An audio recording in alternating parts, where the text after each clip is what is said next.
Hello, my name is Marcus. I'm the compiler of a collection of therapy quotes entitled 1001 Windmills of the Mind, a collection of advanced self-help quotes taken from what's often called the psychodynamic or the psychoanalytic perspective, which long ago, as I understand it, was referred to by some as philosophical medicine or narrative medicine. Helping one, as one shrink recently put it, get our soul back into our body, i.e. feel embodied. With childhood babyhood trauma, the sense of being embodied, i.e. the soul in the body, the embodiment, meaning the feminine principle, the feeling principle, the feminine element. I feel therefore I am your ontological self, your sense of self, this beingness quality, a home within kind of quality, where you feel kind of real and alive, so to speak. Versus what happens in trauma, whereby the baby has to freeze up his inner life, basically. So one image is the pin goes in the collar, and that means under the collar the person's going to feel kind of flat. The jargon is flat affect, athimo alexia, no feelings for your words, alexithymia, no words for your feelings. So it's kind of, we're missing that flatness. Oh, we still feel the pain of the visceral sensations from the survival, of the adrenaline and the stress going into the body. We feel that kind of pain like that.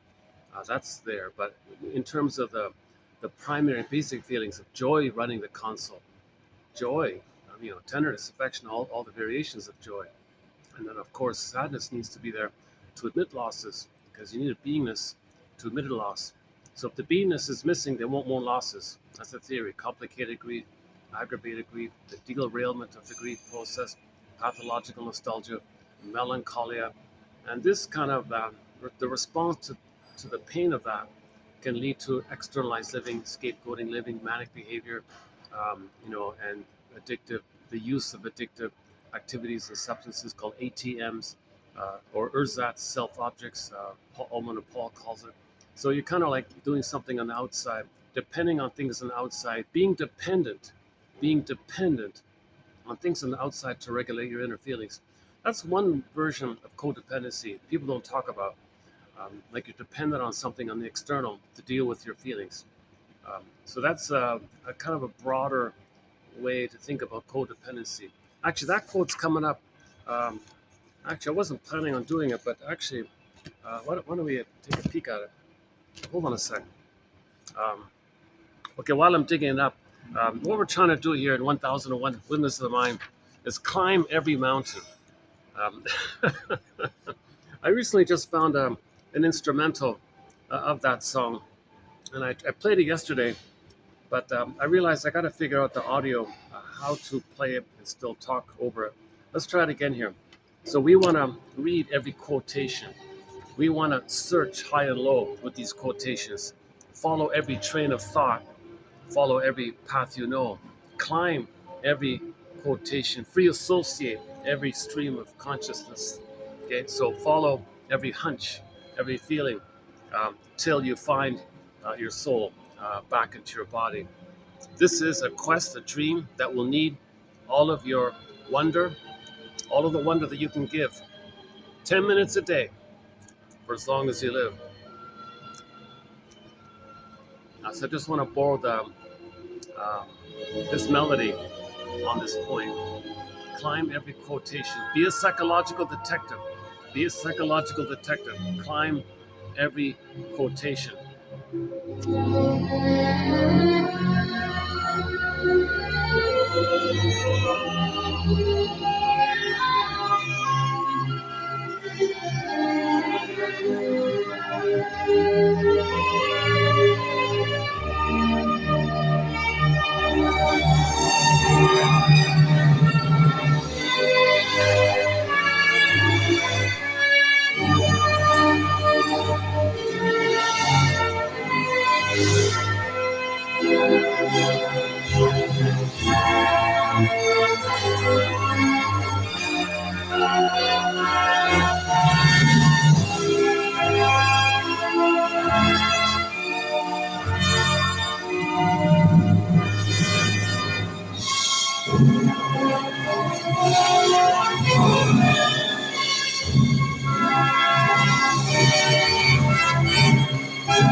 Okay.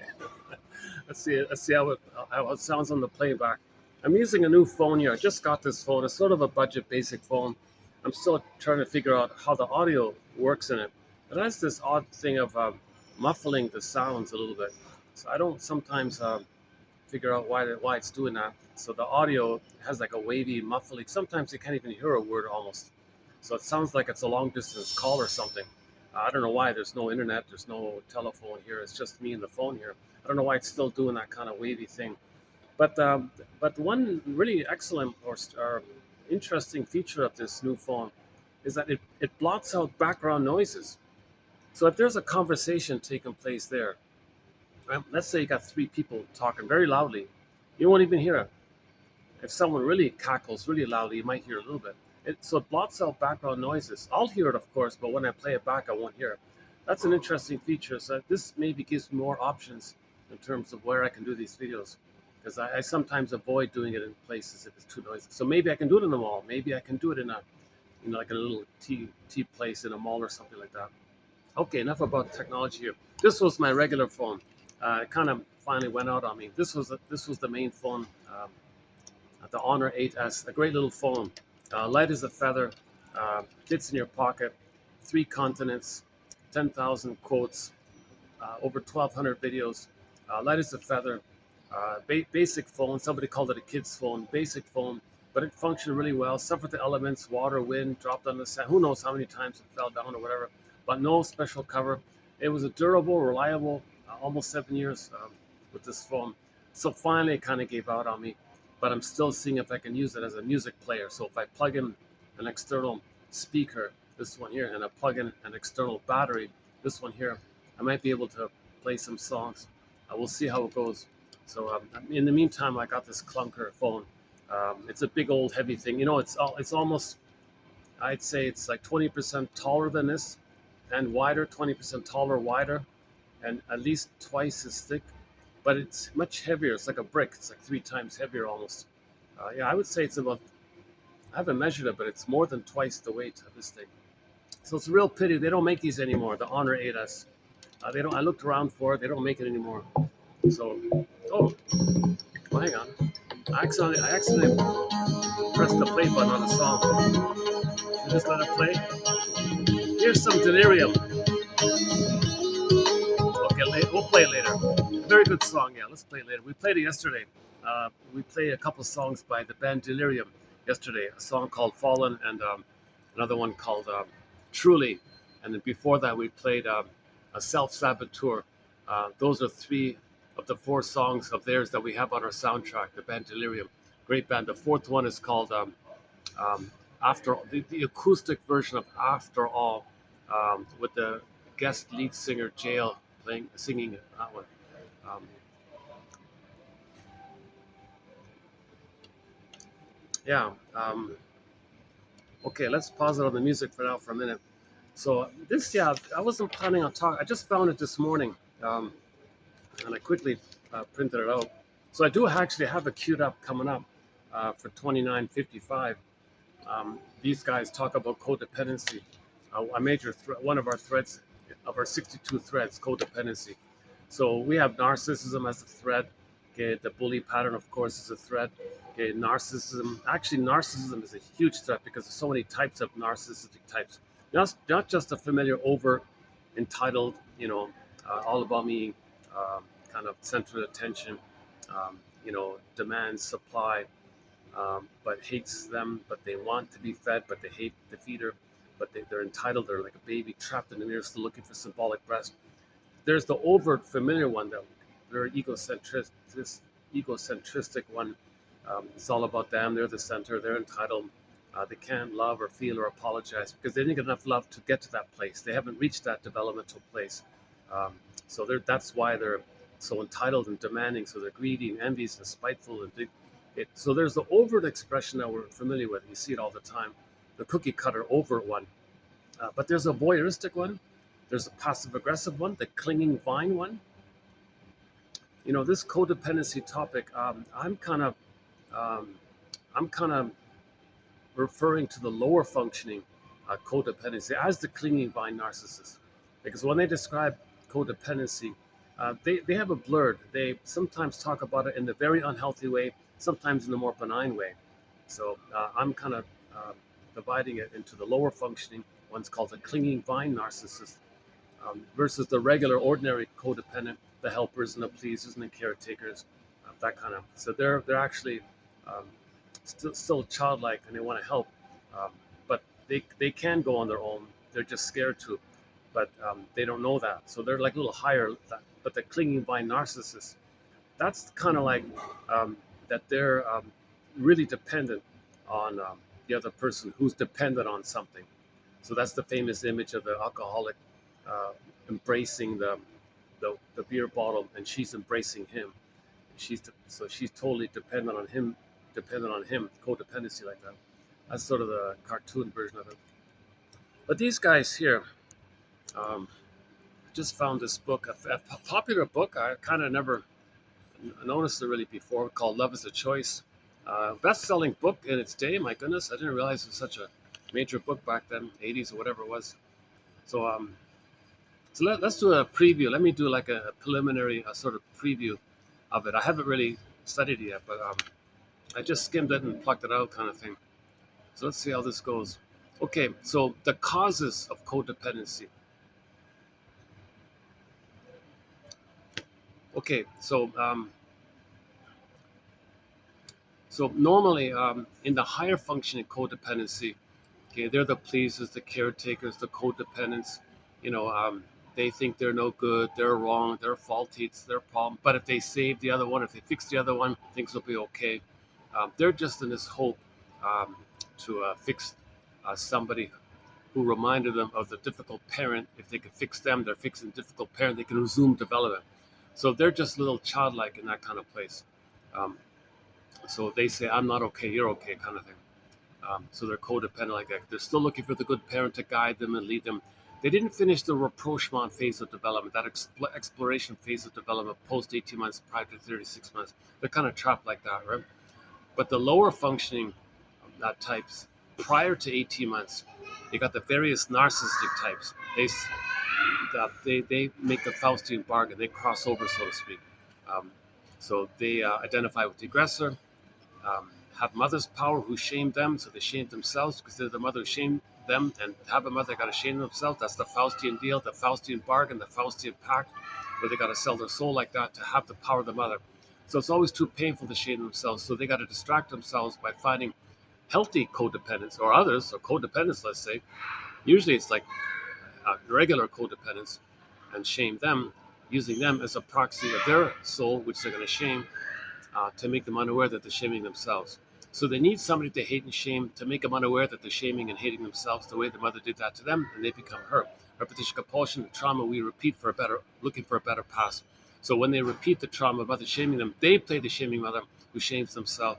But it's too painful to do that. So to not feel that pain, another defense they do is find someone else as a proxy of their soul, okay? Or like a scapegoat, blaming, externalization, emotional triangle, something on the outside that they'll think is innocent, which they'll shame and devalue and mock and so on, because that's what happened to them, and they're doing it to themselves. But when they do it onto someone else, thinking someone else is them, that someone else can play them, then they're not aware that they're shaming themselves the way they mother shamed them.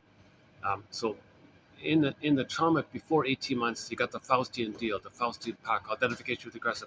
But the higher functioning codependents, or the regular codependents, they don't cross over like that. They're still childlike. Gotta save mother, gotta please mother, whatever I gotta do. The stingers, trauma before 18 months, they don't bother with that stuff anymore. They just make the deal. I want mother's power. Others can play me, I'll shame them. Anybody with feelings or vulnerability, or the quote unquote the feeling side of being human, gotta shame it because that's what happened to them.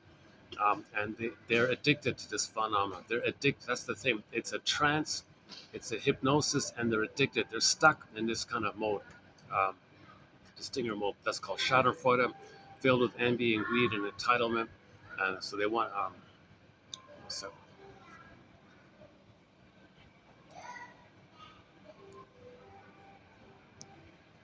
I was here on Monday. It was nice and quiet. And it looks like today's a little bit busier. But okay, let's go on. Okay,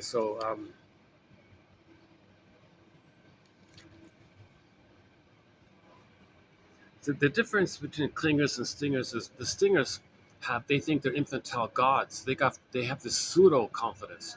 It's this made up one, uh, meaning the babies think they're little gods in the uterus. They're blipping up that fantasy for themselves and they're trapped in the mirror like that. They didn't get past that place. So that's why they have this pseudo confidence like that. It's not really confidence. It's a delusionary dream that they're a little god. They're deluded like that. Um, so um, the about their soul, the woundedness of their soul. They don't want to know it. If they see it, or they'll project and see it onto others, and then repeat the thing. Oh, mother, shame my soul. You're my soul. I'll shame you because you're me. I'm the mother. They're doing this disturbed thing called repetition compulsion and the Faustian deal like that. Now, the clingers who are trapped post 18 months, their repetition compulsion is to still save the parent. Come on, let me find a copy of my parents. Somebody reminds me of the parent. Let me save them. Let me fix them. Let me cure them, and then they'll love me, and I'll resume development. The singers don't want development. They don't care about development anymore. If they're just addicted to shaming, and it's just like this perverse party. I guess it's this perverse, disturbed kind of thing. Um, the shrinks call it perverse thinking, where um, it's somehow crossed over into physiology. It seems somebody said. So um, the positive intention is they're trying to show everybody what their mother did to them. It's called a negative magic gesture. They're trying to tell the world, look at what my mother did to me. If everything's love or a cry for love world, well, look what happened to me. That proxy will play me wanting love. I'll play the mother who said no to me. So I'm showing you what my mother did to me. I'm showing her. I'm exposing her. I'm showing her up. Injustice here. Now I can't directly do that anymore. It's too painful. So I got to find a proxy to play me. I play the shaming mother, and I stage and show you what my mother did to me. Come on, world. Where did I learn this negative behavior? Who taught me this negative behavior? Come on, people. Mother taught me this, and they'll be me. I'll be her. I'll show you what you did to me. My negative behavior towards them, that's what you did to me. So he has this, he is crying for love in the sense that he finds a proxy to cry for love on his behalf, but he's the shaming mother. He shames himself. That's why he's shaming himself, shaming others, standing him in for him like this. So he's still in a kind of a angry mode, like he's still just protesting all the time. He's just constantly uh, finding proxies to show his hope and then shaming him. So he's very cynical like that. He can't trust anymore. So that's another message. See, everybody, anytime the proxy looks for love, see what happens. Uh, so I, I, I, I made the Faustian deal. Anybody looks for love, I reject it. Anybody is vulnerable or wants empathy or understanding, I reject it. Anybody has feelings, I shame it. Get over it. Tell them to get over it. Don't feel. That's what mother did to me. They're kind of stuck in this thing. Now the problem with this addiction is that it's named after the little white flower. Narcissism, yeah, that's the narcissistic component. It's named after the little white flower, narcade, narcao, narcissistic. And that little white flower gives people a dreamy, blissful feeling of how you felt as a baby in the uterus, like a little god. So they feel like a little god. They feel important. They feel powerful, omnipotent, strong, confident. I'm a little god like that. Now, their soul being not okay, others can have it. So their slogan is, I'm okay, you're not okay. Okay. Now, again, once again, when they say you're not okay, they mean their own soul, which they projected out, which they deny. They need somebody to say is not okay to make them unaware that they feel unokay within. So they're stuck like that. Now, the clingers, the codependents, generally speaking, don't cross over and make that Faustian deal, Faustian bargain, Faustian pact called identification with the aggressor.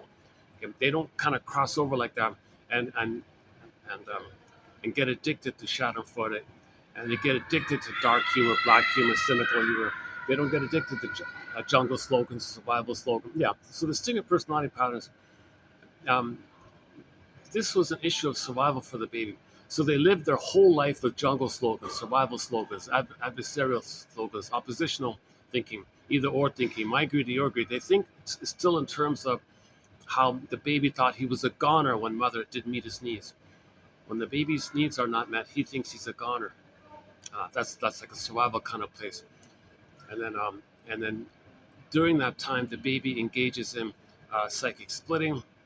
So um, that means that he will depend Okay, and ironically, he'll be codependent on psychic splitting. See, that's what their point is. See, the stingers will engage in splitting, and they'll be codependent on that defense mechanism. Like they're dependent on that defense mechanism. They don't know how to be themselves without it.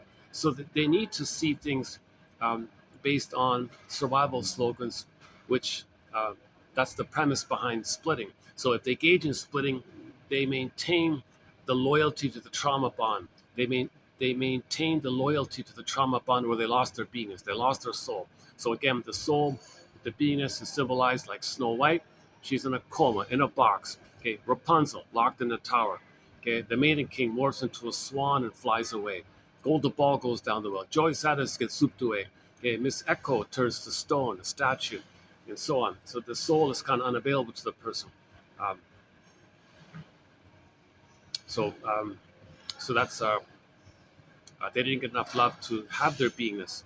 We live to the extent that we have our beingness. We live to the extent that we feel from our beingness like that. We feel empty and we feel filled with sarcasm. Okay, in the Disney film Inside Out 2, there's a key scene there which I don't think people have commented on. It's called the sarcasm scene. You see those little mine workers being so sarcastic. Well, there's a chasm there. There's a chasm. There's like that hole there in the system. So that's where the beingness should be. But the beingness is gone, and there's a chasm in the earth like that. Jesus Christ, that's a huge pain. Emily Dickinson, there's a pain so utter. Okay, and then the person goes in a swoon. So the mercy of trauma is that the brain will send the person endorphins. Okay, so that's like a numbing kind of quality. So they'll go in a swoon. She says you can kind of go around, you can go around the hole, like across it, over it. You can't like step in it because there's no beingness there. So you're in a trance, you're in a hypnoid state, you're sleepwalking through life, in the swoon. Now, during babyhood trauma, the baby had to engage in splitting. Okay, when the mother heard him, he thought she was a monster. Then he said to himself, I can't believe that my mother's a monster. Okay, no, the mother's not a monster. It's a condensation image of a fusion between how he felt with the mother. He felt enraged, oral greed. So the mother's a cyclops, a boar queen. So the witch one, okay, alien, scary entity, or sea monster, any kind of monster or witch or scary entity that's enraged wants to gobble him up. That's code for how he felt with the mother. How he felt with the mother, that blends in with the mother, creates a picture snapshot, and that called imago. And he thinks that's his mother. That's a theory, this unconscious fantasy like that. So if he thinks his mother's a monster, Jesus Christ, he's a goner. So he splits it off, denies it, puts it in a separate psychic bin, compartmentalizes it to the point where he can um, keep it far away from his like delusion that mother's a goddess to compensate. Um, the baby needs to a heavenly state with the mother to survive. Babies need heaven with the mother. Babies need Garden of Eden. Babies need blissful kind of place like that. So he'll compensate that mother's wonderful like that. And okay, so that's a byproduct of trauma. Uh, so that's the etiology of later on either or thinking, adversarial thinking, oppositional thinking, like either or like that. Okay, so the baby couldn't see the mother as a person with different facets, with different sides. Baby couldn't see the mother as a person who's loving. Maybe she's confused. Maybe she's impaired. Maybe she wasn't loved herself. Maybe she's crying for love, but she tries to love. She does her best, but she can't because she's impaired. Some kind of three-dimensional mother's crying for love. She's in pain, but she's trying to love. Some kind of broader three-dimensional vertical, like hold the confusion, hold the ambivalence, hold the two sides of the coin, hold the two sides of the coin, the third side of the coin. The baby cannot do the third side of the coin. So because he can't do that kind of thing, he can't understand why his mother's hurting him. Oh, mother's in a mother forgot that she was shamed. She needs to shame me because she's trying to remember that she's been shamed by her mother. So mother needs to shame me because she forgot that she had been shamed by her mother. So she's trying to remember that she had been shamed by her mother. So she's shaming me in an attempt to remember. Oh, okay, I'll forgive her for that. I won't think badly about that. He can't have that kind of empathy for her. He can't do that kind of forgiveness or empathy for her, understanding for her like that. He at that time, they really think she's a monster, a vicious monster, sadistic, persecuting, and denies it. Baby cannot do this kind of understanding around why the mother is gaslighting the baby, double binding the baby, using the baby, misattuned, malattuned, betray. Why did the mother betray the baby? When the baby was removed, cord placenta removed, he was betrayed, lost his mother, cord placenta, bridge, the mother, lost the bridge, no mother. Where's the mother? Betrayed, froze up, pinned in the collar, soul flies away, betrayal trauma. Baby can't say, oh, mother betrayed me because she was betrayed and she forgot it. I'll forgive her for that. He can't do it. He can't do it.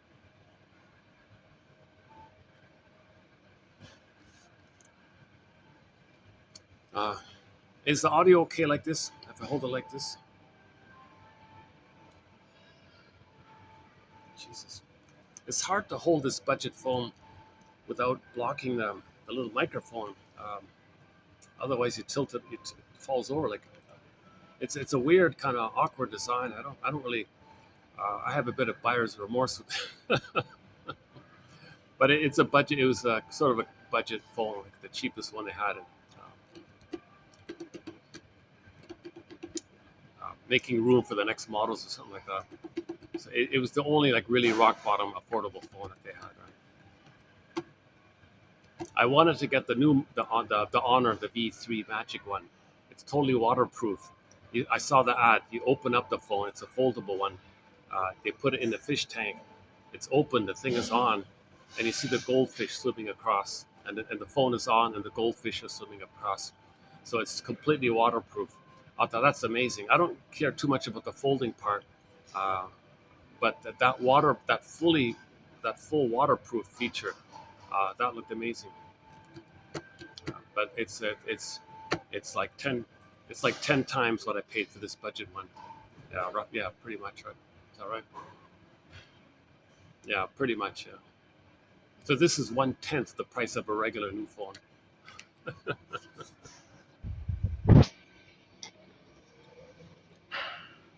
Okay, so we're trying to climb every mountain here. We're just these quotes are hypotheses, speculation, invitations for mutual exploration, brainstorming ideas, prompts to free associate with clues. So we're just trying to be detective here.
Okay, so we're trying to climb every quotation until the bluebird of happiness can appear.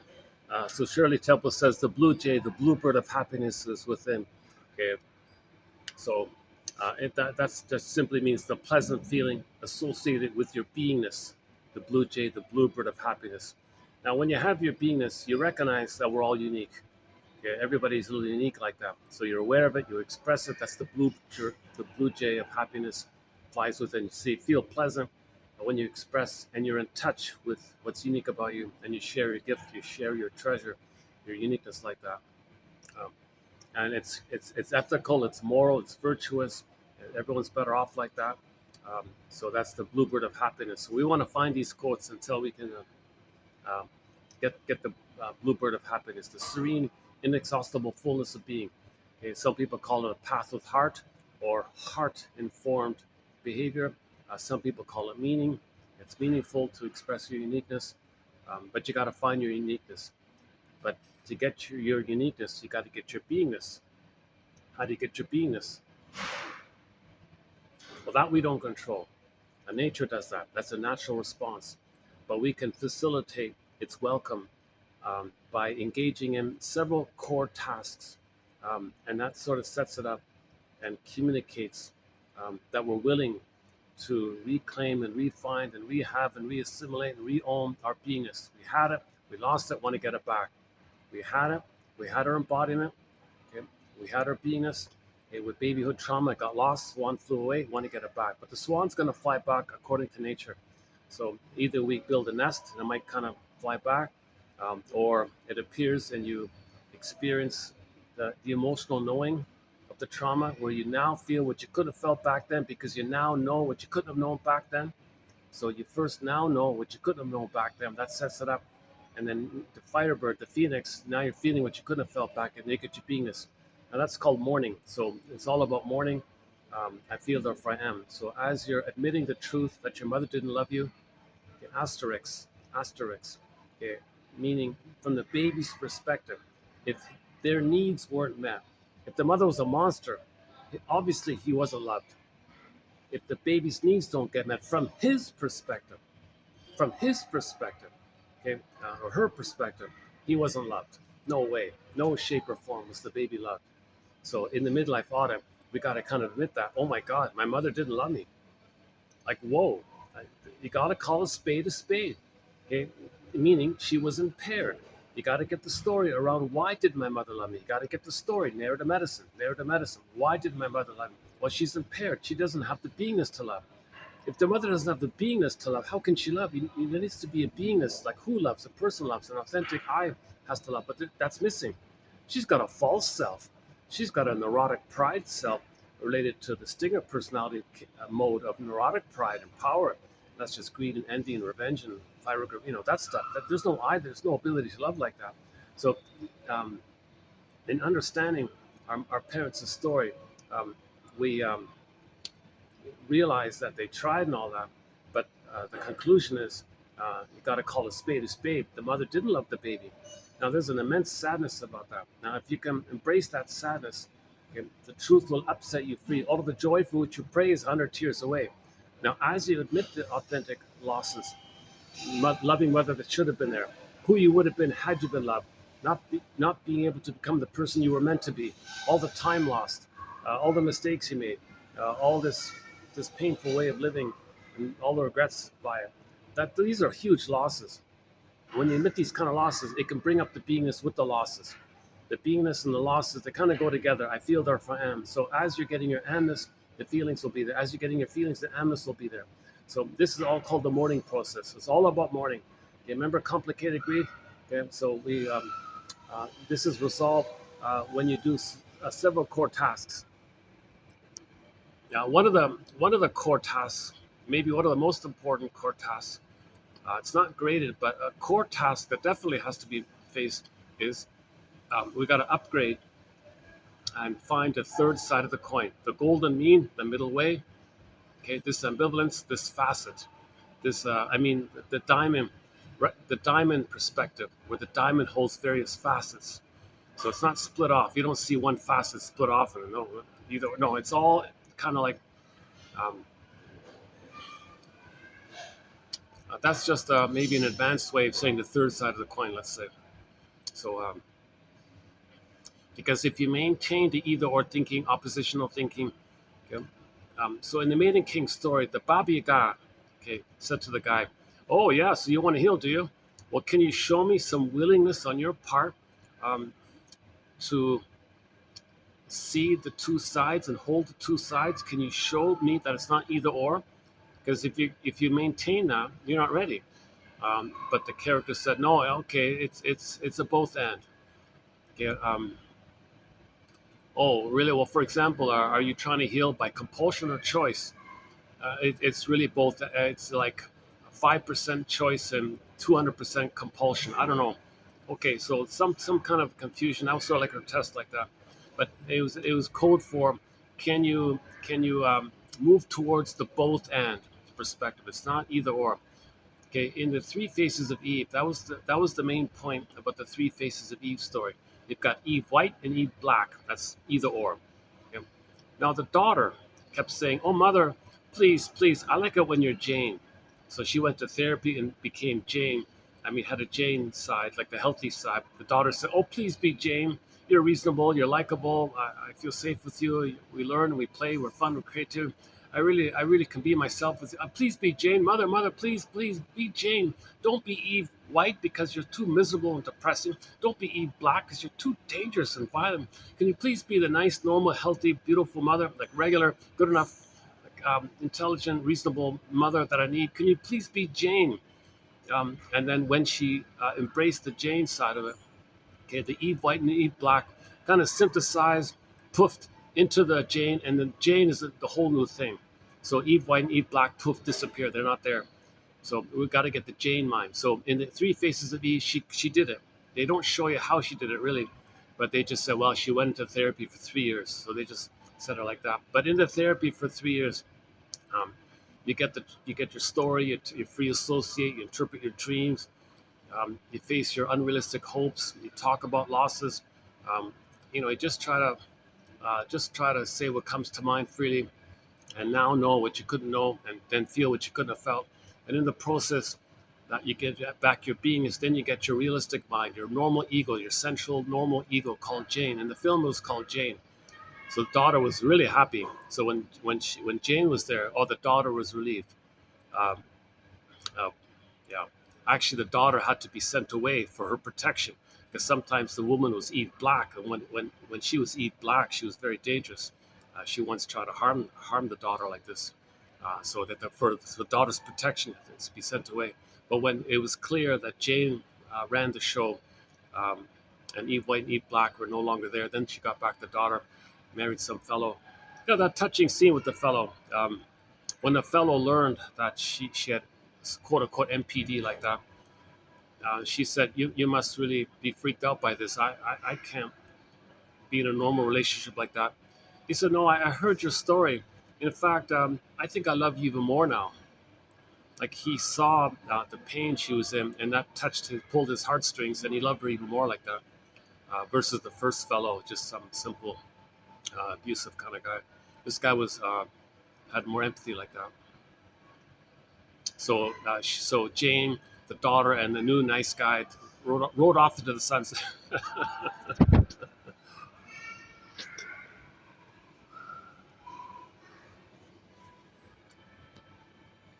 Okay, so that's the core task in the healing journey. I'm not sure the exact phrasing of how to describe it. Resolve the splitting, um, uh, find its earth.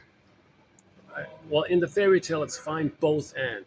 It's not either or. Can you get it from either? See, every time you say either or, my greedy, your greed, jungle slogan thinking, adversarial thinking, any kind of survival kind of mentality, because that's you're coming from the baby place that he was a goner with the mother. Um, Not all babies are traumatized so early on. Some babies are traumatized post 18 months. They're the clinger, the pleaser. So they got like a hope to save the world, save everybody, and move forward like that. Some people are healthy and they're generative already, but those are few. Um, so, but those who do uh, consistently and regularly as a regular personality structure, as a constant daily habit. They think in either or terms all the time, meaning they're cynical and they're sarcastic and constantly. They have they can't free associate. They cannot make an I statement. Okay, um, they can't come from a feeling place to tell you the truth. They're always in duplicity mode, flim-flammery mode, trying to survive like that. So they always think it's survival because it's still battling with the mother. Come on, mother, be stable. Mother, feed me. Mother, hold me. Mother, see me. Mother, be there for me. Mother, comfort me. And what are you doing? All what's with this mess, mother? So he's still fighting like this. So he can't relax and accept anything because that he never had a loving experience with the mother. So he's always in battle mode all the time. So that leads to the jungle slogan thinking. Like it's like a jungle like that. The baby's fighting with the monster, and now in the monster, it's not even just a mother; it's a monster. So that's burned in the brain. That leads to later on attitudes that it's a jungle. I got to survive all the time. You hear it all the time, right? So in the healing journey, Baba Yaga says, "You want to heal? Well, are you now that you're older, now that you have some life experience, now you can step back and see things. Can you realize that you're not in the nursery? Your mother cannot hurt you anymore. You survived it. You're a survivor. Yes, you did some very deep things in your brain to survive, but you survived. Can you see that you survived? And can you see what you did to survive?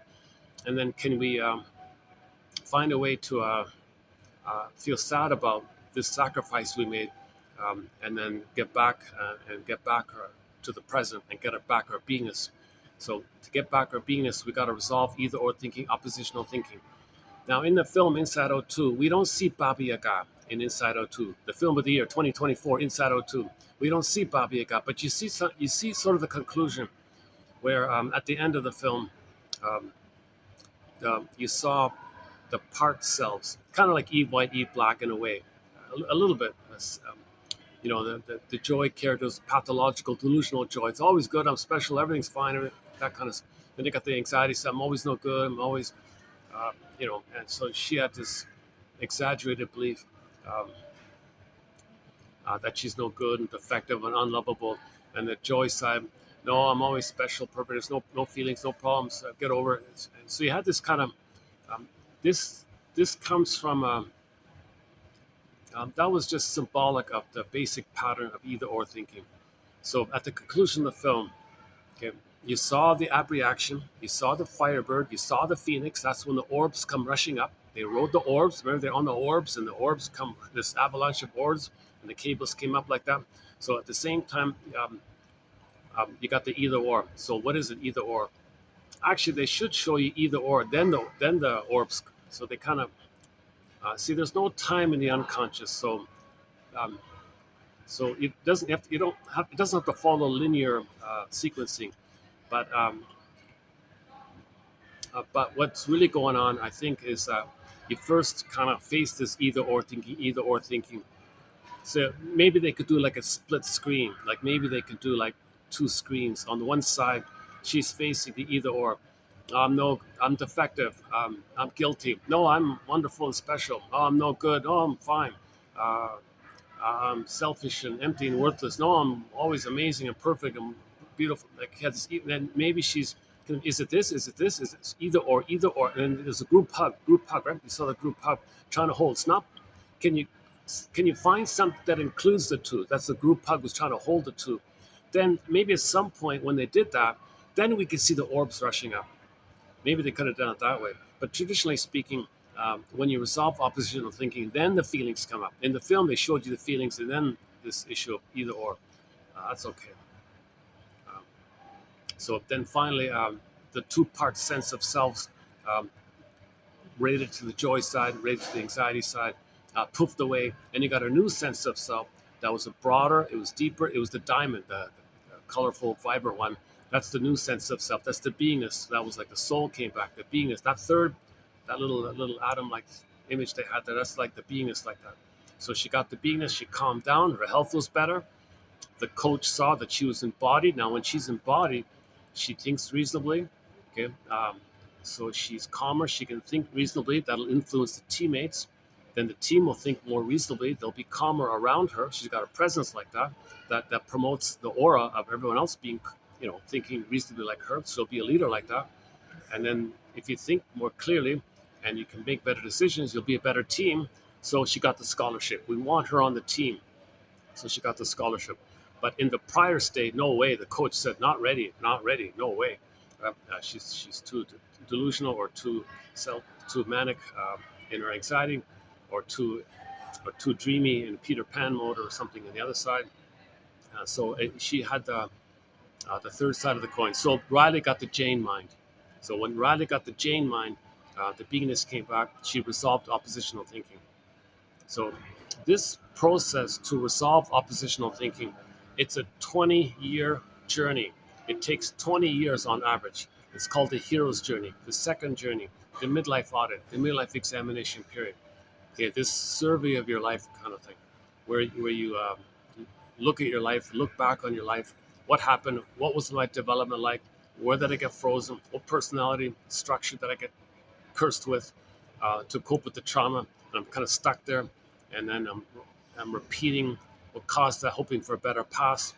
I have all these kind of crazy hopes that maybe some pint of ice cream and some bottle of wine will be mother's spirit and sweetness for the past. What are you doing that for?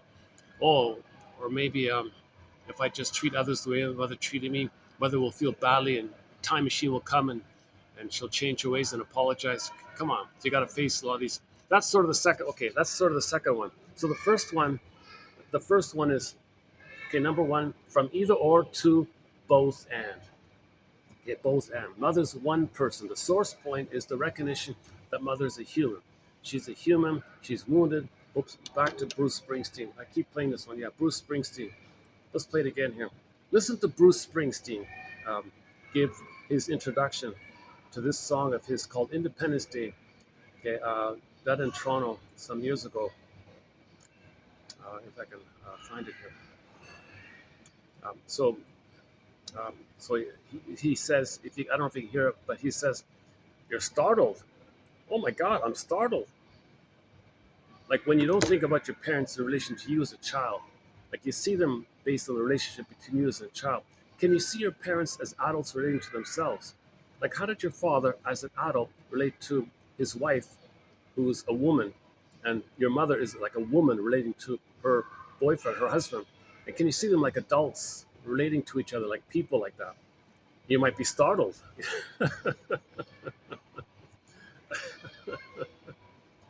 You're startled, and they have their traumas and dreams and plans and didn't pan out, things like that. Let's play this one. Problem with this speaker is it keeps shutting out automatically. Hold on a sec. Fathers and sons, fathers and sons. Okay, the clip begins with fathers and sons. So if you see it on YouTube, you don't see him. The guy who filmed it was way, way, way up in the rafters.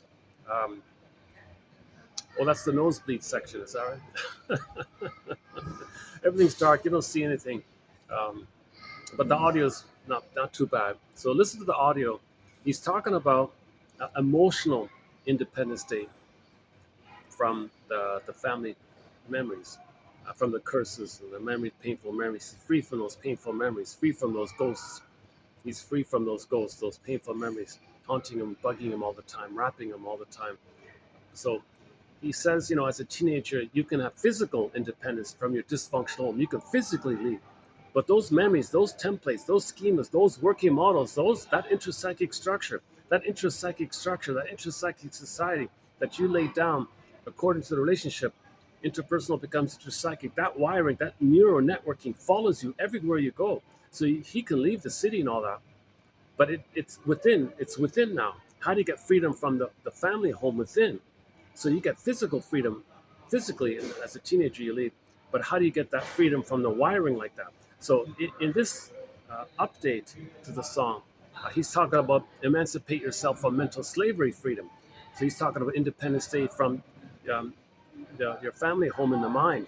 Now you can live your life and make your choices and not be always trying to save the mother, please the mother, cure the mother, waiting for father's protection, waiting for father's guidance, always angry, being loyal to her, being dysfunctional to please her. See, mother, I'm waiting for your love, and you want to meet you, and the only way to prove that I love you is if I'm unhappy. Are you happy now? This kind of mess. How do you get free from this stuff? So we talked about the Twilight Zone episode called the Nick of Time, and it was a little bit like that, where the guy was he had a mother complex. He was married to mother in his mind, transferred over to this little toy, the Mystic Seer toy at a like an amusement park, kind of like a casino kind. He was addicted to the casino, put it that way, something like that. And then the wife said, "Look, darling, are you married to mom or are you married to me?" If you're married to mom, this is a hopeless dread for you. You're going to be dysfunctional. You're going to wait. You got to please mother. Who are you pleasing? You're pleasing voices from decades ago. That's another era, another time. You're still trying to win mother's love, and she's already dead, and you're trying to please the voices in your mind about that, and you're stuck and superstitious like that. You want to win love like a lady luck. You want to, when you transfer that onto the casino, thinking if you win the casino, you're going to win mother's love. So he was kind of addictive. He was very superstitious, like things like that. So the wife confronted him. Look, darling, are you married to your mother in the head, or are you married to me? And he finally came to his senses when she said, you're letting this fortune-telling toy run your life, kind of thing. You always check in with it. You always want its approval. You always justify it. You always say it's correct. You even twist your perception to make it true. You even create self-fulfilling prophecies to make it true. You're loyal to this mother in the mind. Get transferred onto the machine. Mystic seer. Well, mother's an all-powerful mystic seer, fortune teller. Mother knows, this machine knows. He transferred the mother like that. He was still at home. He didn't leave his home. He didn't have independence from his mother's house, right? Psychologically speaking. So then the wife's confrontation was good. She said, "Come on, you're gonna let that thing run your life? You're gonna just sit here like this? Jesus, darling, you have your own mind, and why ruin it? Like, why ruin your potential, your mind, by trying to justify this machine to yourself all the time? This dinky little rusty tin can machine to yourself." So he came to his senses, and he looked at the machine.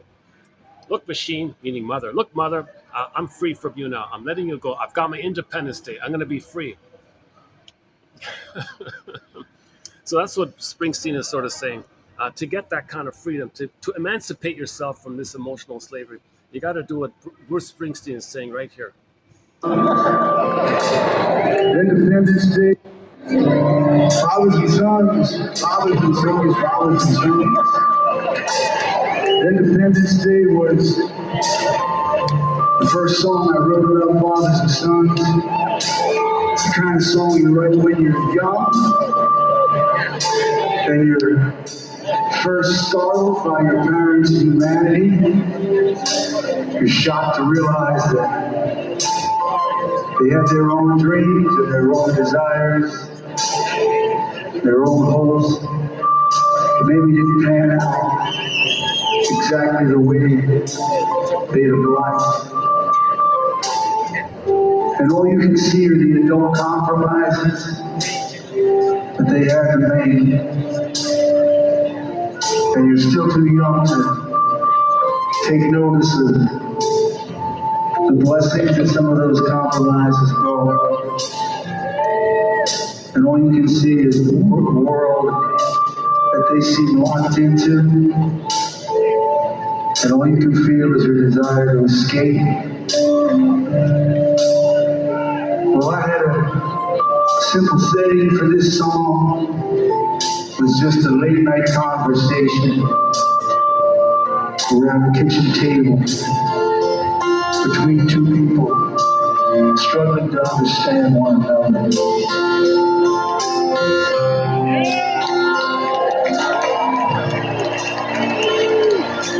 I'm a girl, but now it's getting late. See the eternal love triangle. See, this is the mess with the eternal love triangle. He transferred the mess with the mother onto the father. He tried to get the needs he didn't get from the mother onto the father, and he's fighting with the father like that. And the father might be trying to get narcissistic supply from the son, turning the son into a mother for him. What a mess. Love triangle, father, son, parents, the child. The child doesn't get the basic needs met. He can't develop to the father. But he turns to the father for the needs he couldn't get from the mother. What a mess. He can't do it. The father can't do that. The best thing the father can do is like protect the child from the abusive mother. Give him a little hope like that. He can protect them a little bit, like buffer the pain of the abusive mother, the rejecting mother and all that. So that's a little bit hope like that. But if the father instead abuses him, you're not being a good mother for me. What a mess. How do you leave this eternal triangle? So we'll talk about Star. That's the theme of Star Trek. Um, Playing Rudolph in the back. Let's quickly do that one. Hold on a second. Let's quickly do that one. We talked about it recently a fair bit. Sorry, no. I discussed a recent Twilight Zone episode called Nick of Time. But that's not Rudolph, right? Oh, that's Jingle Bells. Oh, sorry. Oh, we're gonna have to listen to this for the next month, right? Okay. Okay. So Twilight Zone, the original one with Rod Serling and all that. I think it's season 2, episode 7, Nick of Time. A very simple, basic, like a budget kind of episode. Just two people in a diner kind of thing.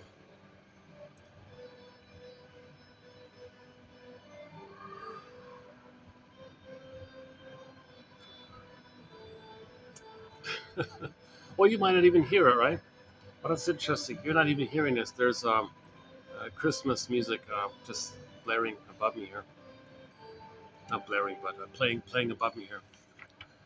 Okay, I'm not gonna spend too much time on this, but in the last video, if you want a lengthy discussion on this Twilight Zone episode called Nick of Time. Okay, so a couple just got married.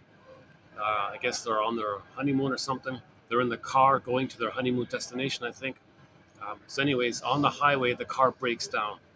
It needs a new, new filter or something, a new pump or whatever, a new part, something went, the car broke down, right, they ended up in a small little town in the middle of nowhere kind of thing. So then they're like in a small town in the middle of a state somewhere. Okay, anyway, so they're waiting for their car to be repaired. They gotta wait for it. So they go to the diner, this little dive kind of place, and they have the little toy there on the counter on the table. Instead of those little mini jukeboxes for the table, they had like a little fortune-telling toy called the Mystic Seer, just a tin can. There's a picture of a scary dude, a bobblehead of a scary dude on it. Little tin can. You put a penny in. You pull the lever, this little lever, and you get a slip of paper. Um, that it gives you some vague, general kind of comments. So the instruction is, well, ask a yes or no kind of question, put in the money, and you'll get an answer. You'll get some kind of answer. It'll help you, kind of thing. So he was a very superstitious guy already. Yeah, that's a clue. He carries rabbit's foots and Lucky Charms and things. That's kind of a clue. He's still tied to the mother, actually. But so he's very drawn to this mystic seer toy, whatever. So he puts the machine in, and asks some kind of question, and he'll get a slip of paper. Um, uh, if that's what you want, like he'll say some general vague thing. If that's what you want, and it's kind of, you can kind of fit it, right? He asks another question. Um, isn't that the case? Oh, okay. Another. Um, it's already been decided. Oh, he fits his question to these little vague kind of statements, right? Next one. You know the answer to that already. Oh, okay. Next one. Uncannily, he kept doing it manically. It always seemed to kind of fit. And now this activity triggered the memory of him and his mother in the mind. Mother was the mystic seer, the all-knowing one. So he thought this little dinky, rusty tin can um, had that kind of power. And the wife was freaking out here. Darling, this is just some simple, dinky little toy here. It's just giving you vague answers. Can't you see you're twisting your questions to fit the answers? These are vague enough for you to fit almost any question into these answers like that. But you're using that as a chance to trigger up your loyalty to your mother, your devotion to your mother, okay, your attachment to your mother like that, who hurt you, and you're dependent on her. And your mother always said to you, maybe it seems that your mother said to you when you were a baby, look, turn to me, child. You don't need to be free from me. I'm your everything. You come to me. You got any questions, got any problems, come to me.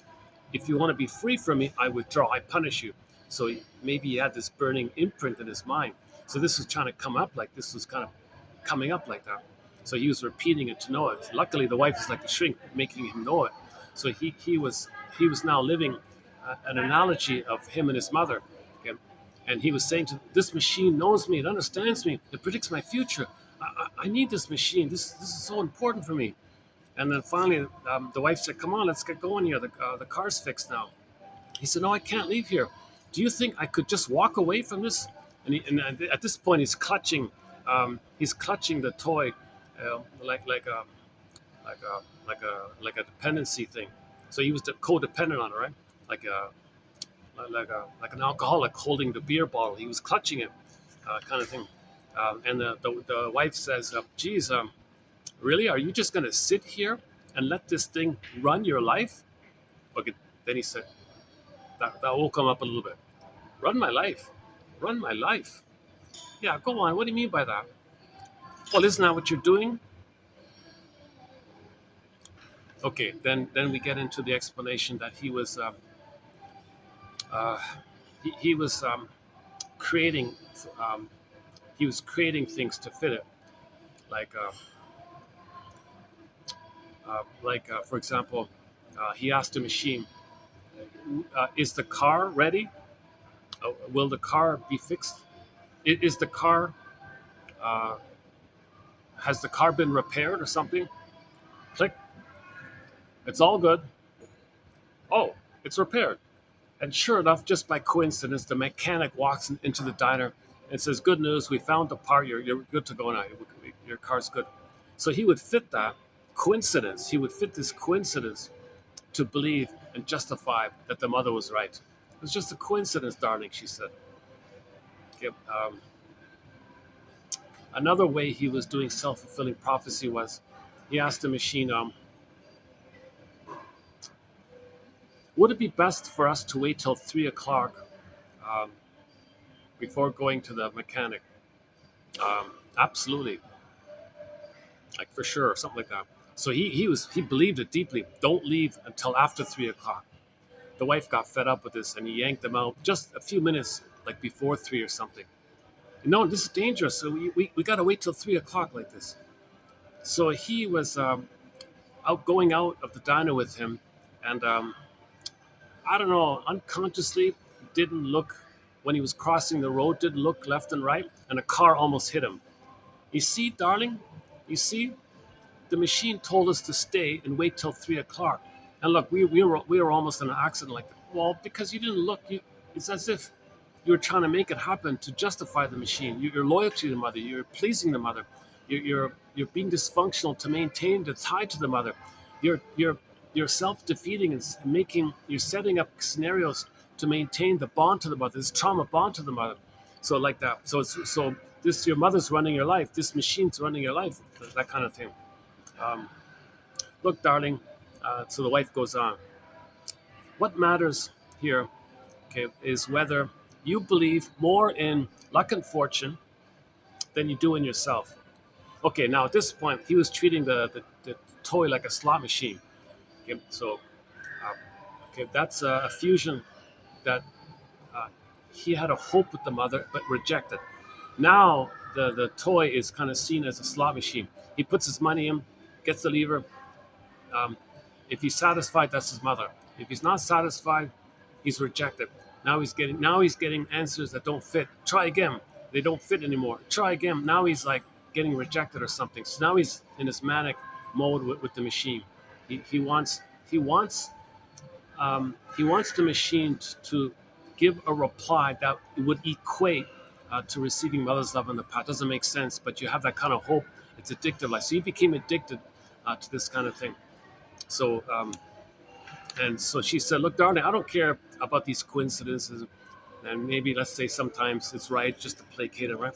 What matters is whether you believe more in luck and fortune than you do in yourself. Look, darling, you have a mind. Don't destroy it trying to justify that cheap penny machine to yourself."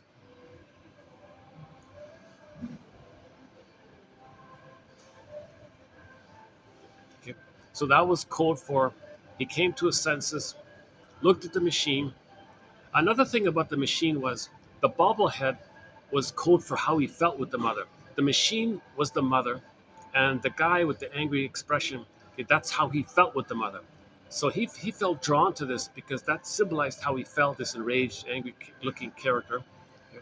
And there's the thing that's supposed to give him, like give him the money, give him the answer, give him the the feeding, like the feeding, giving him the food, the little white paper like milk, giving him, feeding him. So there's the breast, and then you got how he felt like that.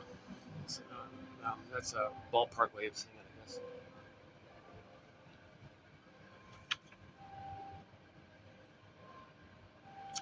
Okay, so that was a successful outcome for him, where he came to his senses, and he looked at the machine, and he's talking to the machine like he's talking to his mother. Look, machine, look, mother. Enough of this. I spent my life trying to save you. I tried my best to save you. I couldn't save you. And you want me to sacrifice the rest of my life trying to save you? And you're just a memory in my mind now? Look, I'm going to choose my life here. And I'll make mistakes. And I never had a father to guide me and teach me, kind of thing. So I'll make mistakes like that. But I've got luckily, I got a partner here. We'll work it out together. So I'm sorry, mother. I can't. You go see a shrink and get healed. I cannot save you anymore. Please find another adult who's qualified in this area. I cannot be the shrink for you. I gotta find my life, kind of thing. So he psychologically emancipated himself like that. Okay, now the springboard. This episode, Nick of Time, is just a springboard to Gabe's story. Now you're getting somewhere. Gabe's story. If you want to climb a real mountain, go to Gabe's story. Okay, Twilight Zone, Gabe's story. Now you're climbing a mountain. If you watch Gabe's story, climb every mountain. Okay. Search these episodes. Follow your train of thought. Okay, uh, and until you find the bluebird of happiness. This is a dream, a midlife journey that will need all of your courage and curiosity that you can give. 10 minutes a day for as long as you live. Climb every, follow every lead. We're trying to be a detective here. Follow every lead, he says. All right. So in Gabe's story, it's way more, a little more specific, a little more sophisticated. So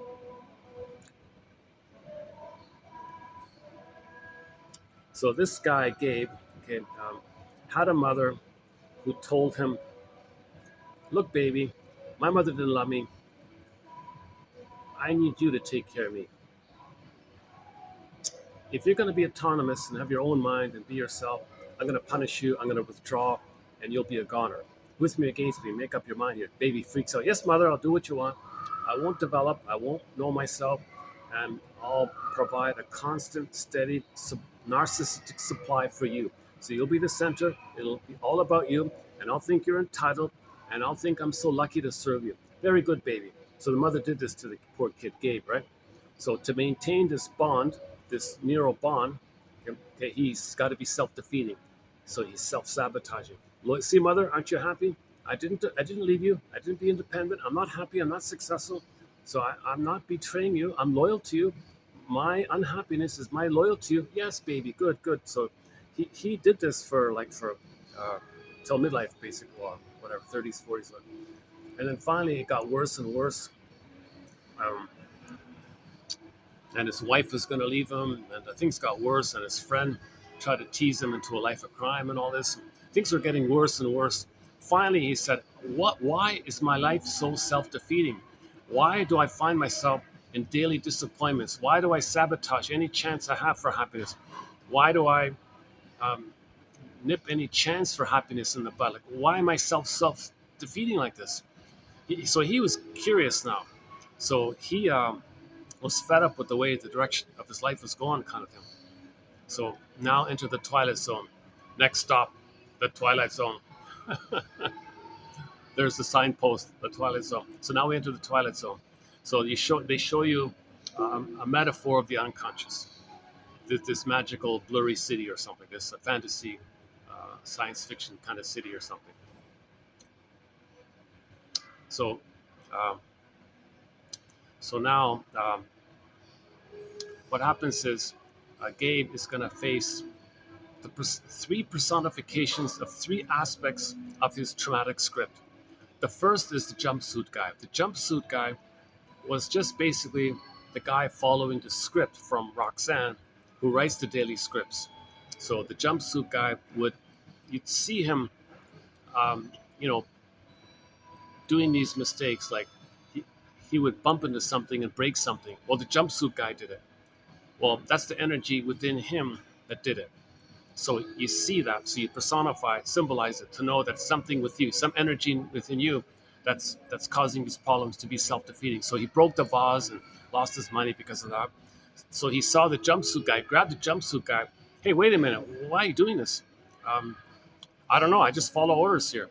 Well, from who? Well, I follow orders from the scriptwriter. The scriptwriter. Oh yeah, there's somebody who writes a daily script of your life, and then we implement and execute these little instructions like that. And you got to be kidding me. I have nothing to do with it. I just follow orders here, kind of thing. Well, take me to the scriptwriter. All right, fine. So the jumpsuit guy takes him to this fantasy place. You got to go to the 7,000th floor, go down the 20th, some far off, just to make it clear it's a unconscious fantasy. So he finally gets to Roxanne or Roseanne, I forgot her name, and he barges in like that. Um, hey, what do you? Hey, you're Roseanne. You're the one who writes my daily defeats, right? Oh yeah, yeah. Well, that's right. Um, what can I do for you, sir? Well, I don't like how you write these daily defeats for me. Come on, every day. Well, what do you do? Well, every day I write a script about how you're going to be failing every day, and I'm creative like that. I can create new little things like that. If you're complaining about something, maybe I can tweak a little bit. I can like tweak a little bit. Let me sidebar here for a minute. I'll come back to this tweaking thing. I just saw another episode featuring the guy who played the professor in the Gilligan's Island show, Russell something, right? The professor guy. In another Twilight Zone episode, um,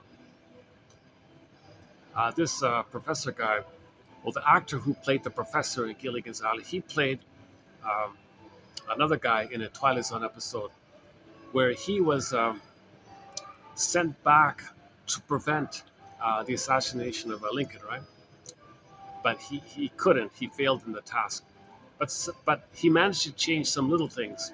So when he came back to the present, everything was the same except some little things. So the conclusion was, um, that's how powerful the template is.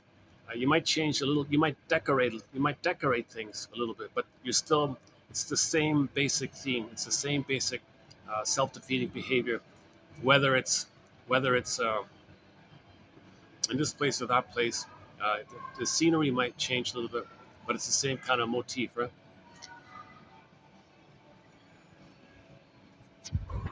So I think that was what they were saying. So back to Gabe's story. So Roseanne here, or Roxanne here, whatever her name was, stop giving me these daily scripts. Well, I can tweak a little bit, I can change little things like that, but I can't change the main template. The template, yeah, I'm just following the template. You have a template, and I just create little daily versions of that template. The template is your grand design, your grand life curse or whatever. It's your grand curse with your mother, this template, this stamp. I just create daily versions of it, and the jumpsuit guys, implement it, kind of thing. Well, then take me to the voice of this template. All right, fine.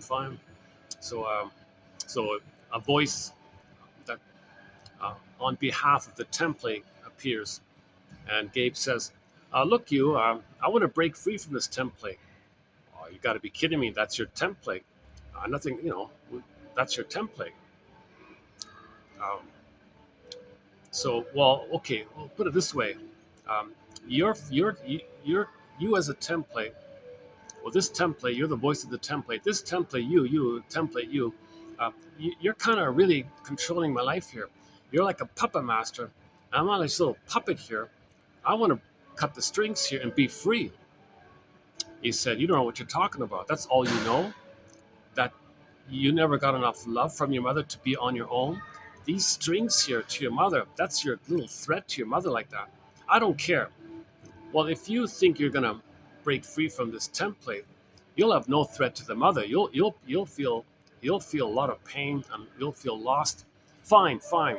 And I'll make a lot of mistakes, but they'll be my mistakes. I'll trial and error, I'll learn, and I'll try to learn and grow and find my autonomous self. I know I don't have any experience of love and confidence for myself, but I want to break free from this curse, and I'll try and I'll experiment. That's almost never done. Very few people do this. You don't know what you're talking about here. This template is it's painful, but it's familiar. Yeah, familiar. Yeah, right. Um, the first part of the word familiar comes from familial, family, and the second part is liar. That's right. Your mother lied to you. She betrayed you. She failed you. That's why you got this self-defeating template. She wants you to be loyal to her. She wants you to save her. She wants you to please her and placate her and soothe her and comfort her. What a curse! I can't do that. Well, that's. Are you sure you think you can let that go? Can you leave mother's house in the mind? Can you do what they did in Nick of Time in the Twilight Zone episode Nick of Time? Can you do what he did? Yes, I'm willing to um, let go and and give up the hope that one day, if I'm dysfunctional enough, I'll save my mother, and she'll love me, and I'll be loved by her in the past. I want to give up this relentless hope. This is a lifelong curse. There's no time to this, but there is time. I want to live my life, and this goes on for a while. This kind of discussion goes on for a while like that. So he's confronting this template. He doesn't want this template. So he's identifying this template. He's identifying the curse. He's identifying the trauma that the mother failed him and the mother used him. The mother used him. So this struggle he's going into. Okay, now we can cross over to Iron John. Okay, the image there was the soul was locked in a cage. Where's the key? It's under mother's pillow. So the protagonist had to get the key out from mother's pillow. The mother's not going to voluntarily give you the key. So what Gabe was doing, he was like struggling for the key. I want to break free from this. The knowledge that the mother used me to meet her needs. That's the secret key. It's shadow, dark, under the pillow, dark, can't see it, unknown, unconscious, dark, unconscious. So dark, unconscious, unknown, repressed. You don't see it. That's why it's under the pillow, dark under the pillow. But there's a key there. So Gabe was trying to like doing the same thing, get the key. That's what Robert Bly says. You got to get the key. That's what Gabe was doing when he was fighting with this arrogant, bombastic, not really nasty kind of voice, really vicious, cold, psychopathic kind of voice, kind of implying like I don't care. This is what it is. Who do you think you are? You know, um, I guess kind of representing mother's anger, maybe mother's entitlement, mother's rage. Maybe that voice was sort of like the tone of mother's attitude or something. So maybe it's like that. So he was fighting with this cruel tone of voice and this cruel attitude, this cold character like that. Because mother was a cold refusing machine. Remember the slot machine? Mother was a cold refusing machine. Okay, back to the slot machine. So um, when the baby had a great hope for mother's love, he was refused, right? How do you repeat that? How do you know that? How do you remember that? We don't remember that, so we repeat to remember. So how do we repeat something like that in the present that's symbolic of that so we can remember that? So you go to the slot machine, for example. Okay, you put your hope in the machine, click, click, click, you're disappointed. Now you make the inference. Oh my God, was my mother like this machine, cold and refusing? Oh my God. So you were drawn to that to know the story so you can stop repeating, kind of thing.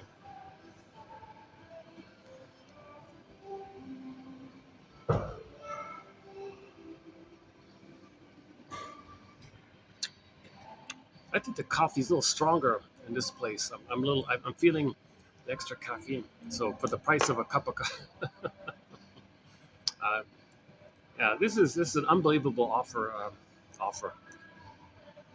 Uh, just for your information, for anybody in their life who wants a resource to help them navigate this midlife audit, this midlife examination period. These are the 10,000 of the best quotes, I believe, from this perspective. Uh, so it's been saved. I think we've saved psychoanalysis here. I think, I've contributed to saving it because a lot of people say it's under attack. Uh, Propaganda companies and advertising companies and PR companies, they don't want people to have self-awareness because then it's easier to fool them, make them believe stuff. So it is still alive. Psychoanalysis is not gone. Far from it. There are still books being printed and, um, with the psychoanalytic dynamic. For example, Anne Teachworth recently discussed why we pick the mates we do. That's a psychoanalytic idea that she has.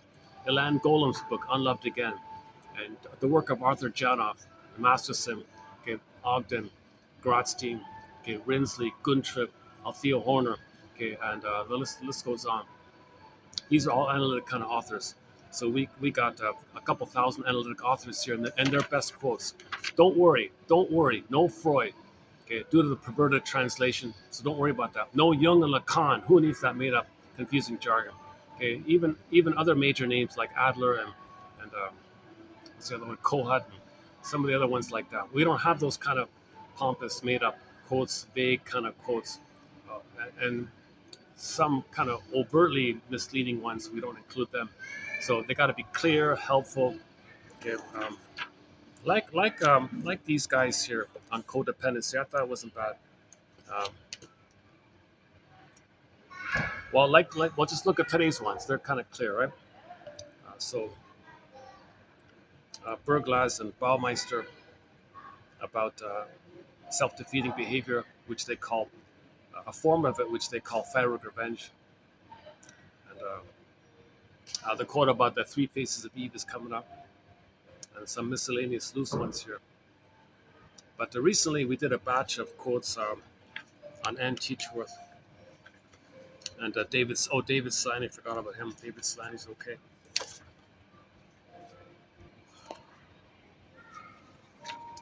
So where were we again? We were talking about the Gabe story. So the Gabe story. So he wanted to face this template, this script, identify it, know that it's. You can now enter another Twilight Zone episode called One Life Furnished in Poverty. Okay, so I don't have it here handy here, but um, listen to the closing narration of the episode One Life, comma, furnished in poverty. He means emotional poverty. It's also a lot of time travel episodes in Twilight Zone. So this is also a time travel thing. The guy went to crossed over to Memphis. The key to your future lies in the past. The key to your future lies in the past. So in the Memphis episode, his future looked bleak. He went to the past, addressed the past, came to the present. His future was good. The key to your future lies in the past. Okay, back to One Life Furnished in Poverty.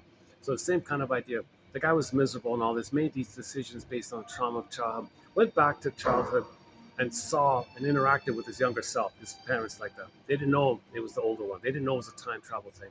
They just thought it was just some stranger. But he was trying to observe his childhood like objectively. Okay. And then he realized that he made those decisions, i.e., he's the master of his fate. He's the captain of his fate. He decided certain things as a child. He went back to see that. So he is the master of his fate. If he decided these things, that he's the master of his fate. If he decided, can you learn this truth? Isn't it bittersweet that we're still trying to justify those parental voices from the long ago to yourself? Isn't it bittersweet that we're doing that? Isn't it bittersweet that we're still trying to win mother's love back then, even though now they're gone, but you go back in a time machine, that's what you tried to do and you're still doing. Isn't it bittersweet that you're still trying to do it? Well, you decided things, you're the master of your fate. If you can learn this secret, he said, this great truth, they said, you can free yourself from a huge burden, dead cargo from the Twilight Zone. The sun just came on. Oh, the curtains are coming up.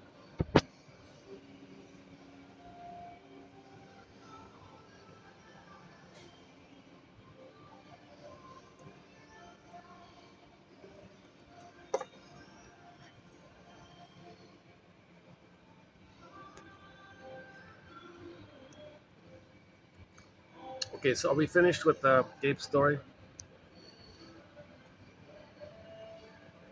So he confronted the template. Uh, he was very clear what it meant.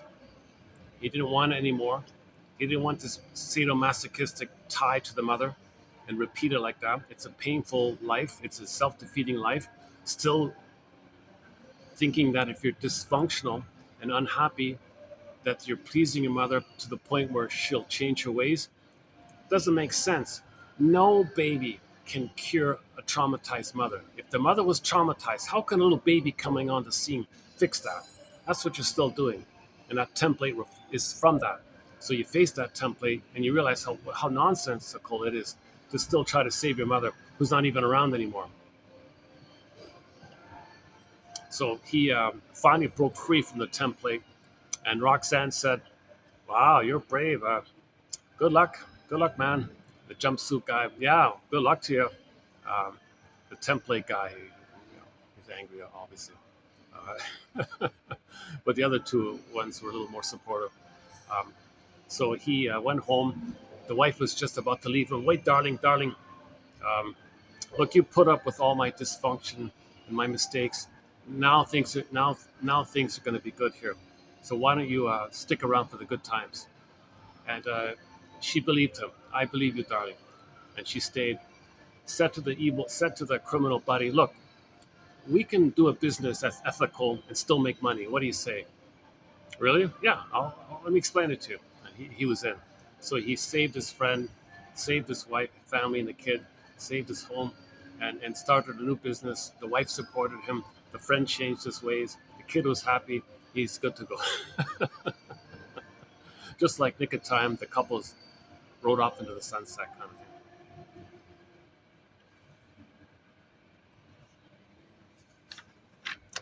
Uh, Let me show you the nice decorations they have around here. They got these really nice cherry blossoms outside. Let's take a 1 minute break here.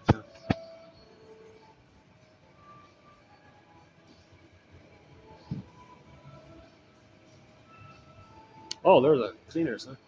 Let me hide my bag here. Hold on a second.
I love the lanterns, eh? Check out these lanterns. Very nice.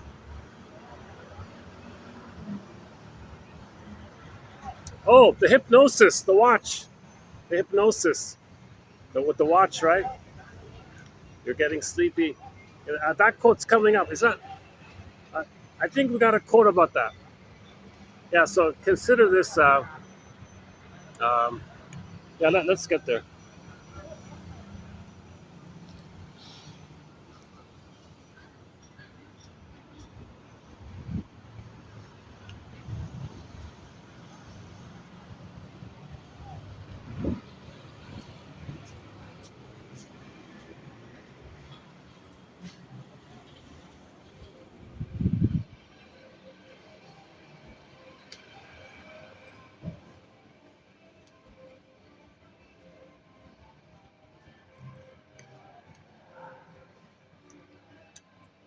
Oh, there's a couple just beside me, but you won't hear them.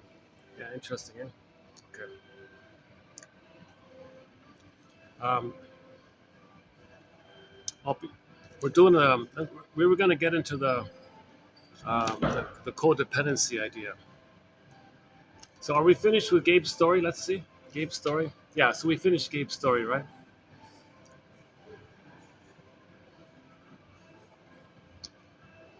So one way to think about codependency is, well, you're codependent to your mother. If Gabe's going to be self-defeating all that time, you know, uh, proving his loyalty to the mother, then he's dependent on the mother. The mother's narcissistic, wants Gabe to be the mother for her, He's dependent on her using him. That's codependency. He needs her. She needs him using him. What a mess, right? So these guys, okay, let's do it. So these guys have sort of a broader perspective about the phrase codependency. Basically, anybody who's dysfunctional is engaged in codependency. They think in those kind of terms.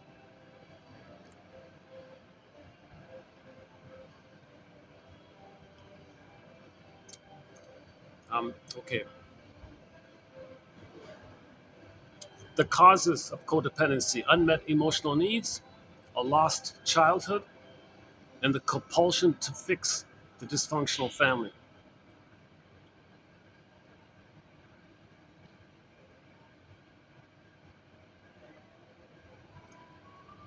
I mean, even the stingers and the bullies and all that, I mean, it's very layered. I mean, but if you source it all the way down, they do want to fix, they want a better outcome for the past. So all repetition compulsion is trying to get a better past.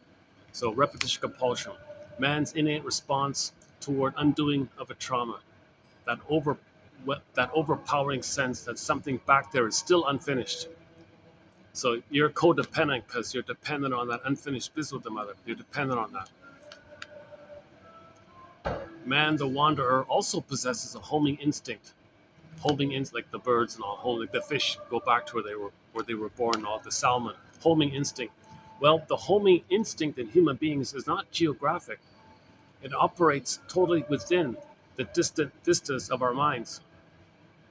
Rather than seek out physically the place of our birth and childhood, we seek to reconstruct it in our present lives. So you reconstruct your childhood dynamics in the present. That's your homing instinct. She calls it your homing instinct. Just a playful way to, just a playful way to talk about that you haven't left mother's home, father's home, your parents' home. You haven't left your childhood home. If you recreate it in the past, so the present is going to be the same like the past. So this, the dynamics that took place with your parents, you're going to recreate it in the present with somebody. You play one parent and you find someone else to play the other parent. So you're still like that. That's the homing instinct. That's anti-teacher's model. The child is going to grow up, and when they get married, they're going to choose how their role model parent chose. Let's say the firstborn is a girl. Um, Chances are, she said, she will role model or take after or imitate or identify with the father in terms of personality wise. Meaning, when the daughter grows up, she's going to choose and think like and choose like the father did. That means she's going to marry a man with the personality of his mother. So the firstborn daughter married their mothers. And nothing to do with gender, right? Nothing to do with gender, but personality. So the child watches uh, the parents, father, mother, two roles, decides, when I grow up, which role am I going to play? So they identify with one. If it's the firstborn as a daughter, chances are she'll identify with the father. So when she grows up, she'll pick a mate who's just like the mate her father chose. So that means she ends up marrying a man with the same personality as her mother. So he chooses how the father chose. So she'll get what the father chose. So you're still, that's the homing instinct. You're still at home like that. You just found someone to play the role model mate, and you play the role model parent.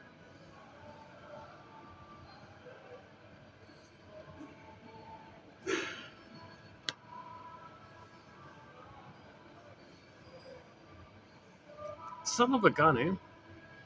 I stepped away just for a short time, and maybe they were sitting near me to see. Um, this is a dollar speaker. This is worth nothing. I don't care if I lose this. Um, the battery pack is not much. The phone there. There's no value here. So why would they risk? But they don't know that, right? No, maybe not. Maybe not. There's cameras all over the place. But it's funny. Every time I just step away from my stuff, like just a minute, I suddenly there's people just sits like right beside it checking it out. No, I don't think so. They were a little older, and maybe not. But it reminds me of other times like that. Oh, of course, I'm just on the escalator, so if someone's coming down, they're gonna see that. Let me get a back. Hold on a sec. Let me make a little one little adjustment here.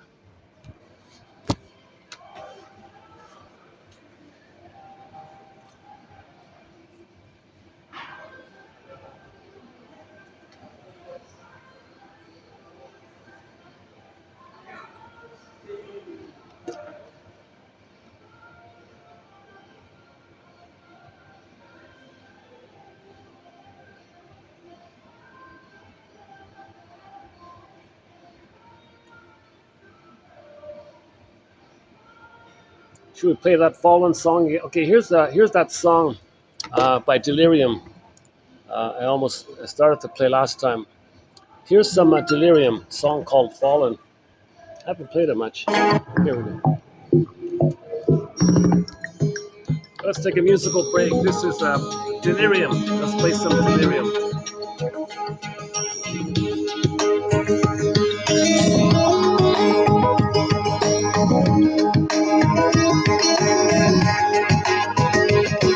Do you remember me? I'm just a shadow now. This is where I used to be, right here beside you. Sometimes I call your name high on a summer breeze. What I would give to feel the sunlight on my face. What I would give to be lost in your embrace. I'm falling from a distant star. Come back, compare because of love. I'm caught between two different worlds. I long for one more night on earth.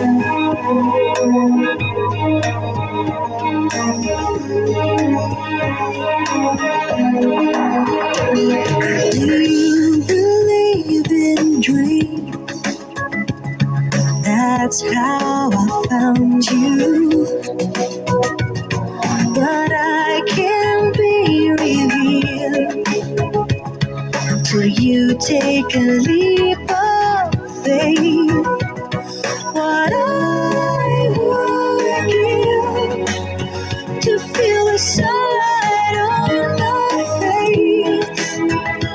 What I would give to be lost in your embrace. I'm falling from a distant star. Come back, compare because of love. I'm caught between two different worlds. I long for one more night on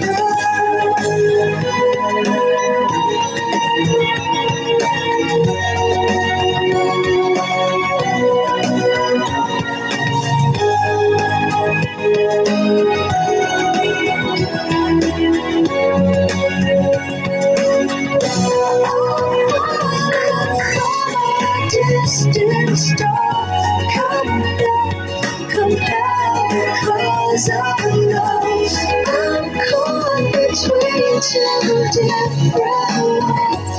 I long for one more night on earth. I'm falling from a distant star. Come back, compare because of love. I'm caught between two different worlds. I long for one more night on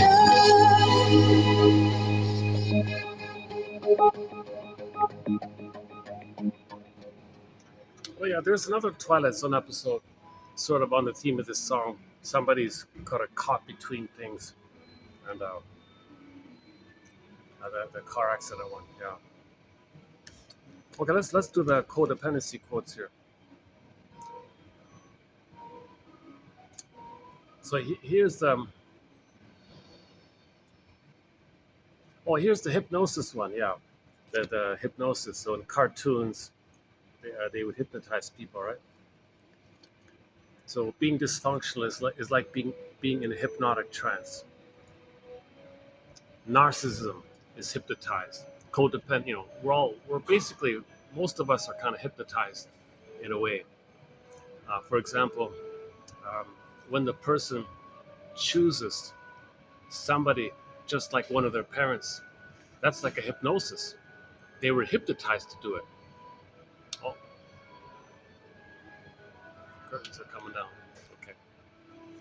So okay, here we go. Any major obsession, compulsion, dysfunction, addiction is a massive distraction. A hypnotic message, a hypnotic message plays 24 hours a day.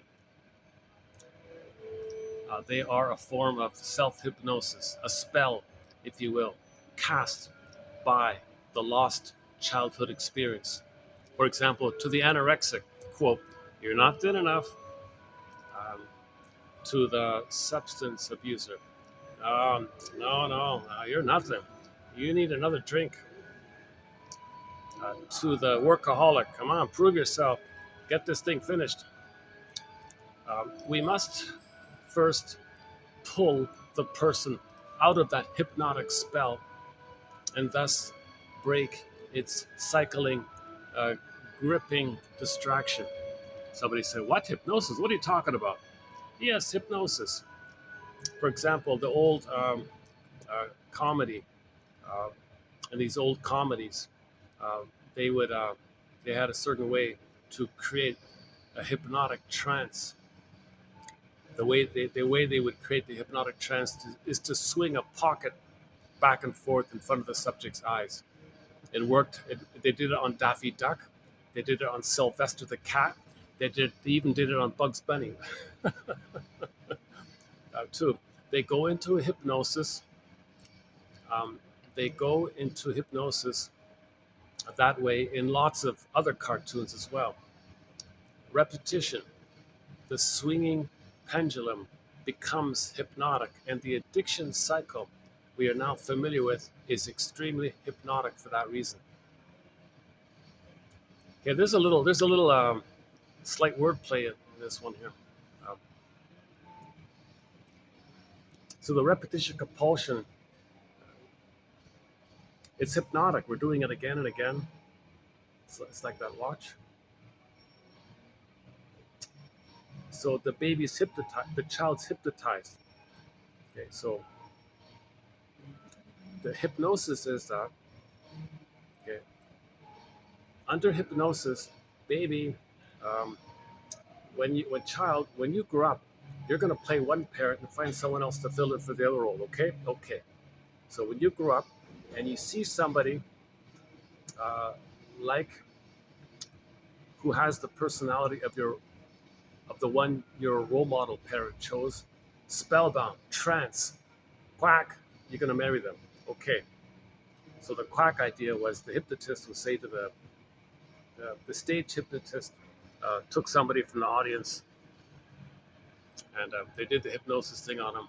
Okay, I'd like you to quack, and they quacked. Everybody's laughing. Okay, and then he said, "Well, for the rest of this, for the rest of the lecture here, when you hear me say the word duck, I'd like you to quack." Okay, okay. So the hypnotist taps into the psychology that all babies obey their mother. All babies will do or sing and dance to any tune the mother plays. So the hypnotist taps into that psychology. So psychologically speaking, when the person's under hypnosis, they're gonna do. They want to please the hypnotizer just the way the baby wants to please the mother. So sure enough, um, he's okay. Come out of the trance. Uh, Please tell us about the past 5 minutes. Oh, I forgot. I don't know. Okay, fine. Go back to your chair. A few minutes later, the hypnotist tells a joke about a duck, and suddenly the guy starts quacking. Everybody's laughing again. Then he takes him out of the hypnosis. So that was sort of um, analogous to how the baby's under hypnosis. So the child is being hypnotized Mother acts this way, father acts this way, like a hypnosis. And then the post-hypnotic induction. When you grow up, you role play and choose how one parent chose, and find a person with the personality of the other parent, and replay hypnotic trance, replay the dynamic you had with your parents. You recreate that with a partner where you play one parent, the other one plays the other parent, and you replay the thing hypnosis. So a lot of this dysfunction they consider a post-hypnotic induction. You're hypnotized and told to keep doing it. Repetition compulsion. Repetition compulsion. It's some kind of overpowering sense that something back there is still unfinished.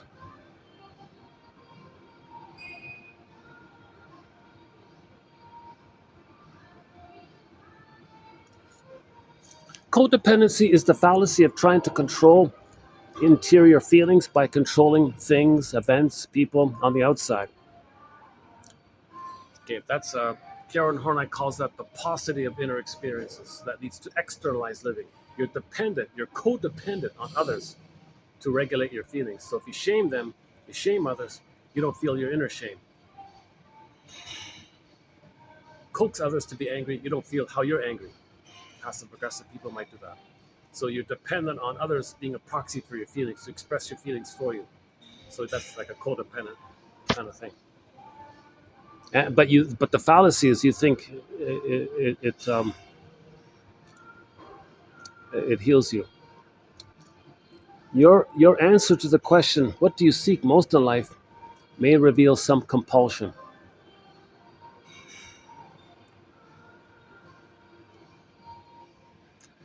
I don't know. Coming up, there's a quote by, do we have it here? Coming up, there's a quote by Janoff. He talks about what's the difference between like need, like real need, like normal need versus neurotic need. Do we have it here?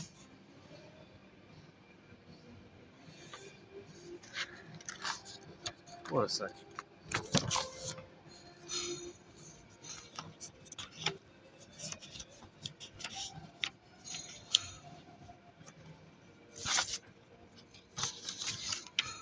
This one. Is it here? Oh, no, not yet. Okay, 56. Oh, it's going to come up at 56. Okay, go to 2956 by the Janoff quote. So what's the difference between like a real need versus a neurotic need? Well, if your real needs were unmet, okay, then you look for some symbol to represent the unmet need. That symbol becomes a neurotic need. So if somebody's an emotional eater, gotta have my cookies, gotta have my favorite ice cream, whatever, I don't know, whatever it is. That's a neurotic need. You don't really need it. That neurotic need is symbolic and is there in response to your authentic need for mother's sweetness was missing. So the original need, the natural normal need, was for mother's sweetness. That was squelched. So you look for symbols of mother. That becomes a neurotic need. Greed is a neurotic need. Greed is a neurotic need. Always looking for mother. No symbol can actually be mother, right?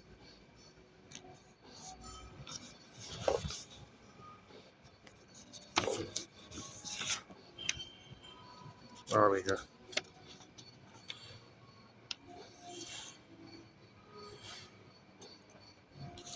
Well, we're doing the codependency one, right? Okay.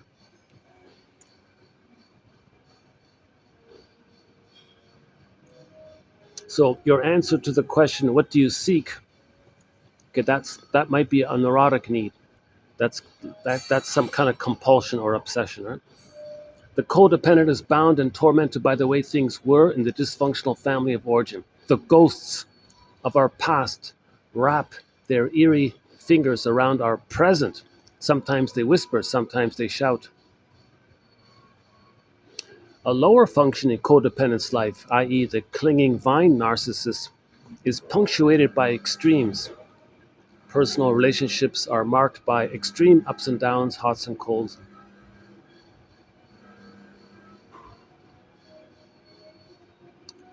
So now you're getting into the history. Now you're getting into the history, the lower functioning histrionic, the narcissistic lower functioning histrionic, or the lower functioning BPD, that kind of area. All right. Our concept of family and adulthood is shaped by our childhood, and we are bound or condemned, some would say, to repeat the family experience we remember. In addition to repeating the childhood experience, we let it shape most of our choices and even the way we perceive things.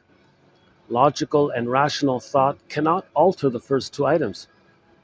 The adult child of an alcoholic swears, quote, I will never marry a drinker and subject my family to the suffering I endured. No way. That child will almost invariably pick an alcoholic or similarly dysfunctional mate despite all the good intentions, despite the hard knowledge of what that dysfunction is like. Reason and logic seem to fly right out of the window, banished by the seductive siren's song of the past, a hypnosis. So the siren's song of the past, that's a hypnosis. That's the alluring hypnotic trance, the siren's song. Much depends upon your desire to free yourself from the ghosts of your own past, the causes of your dependency.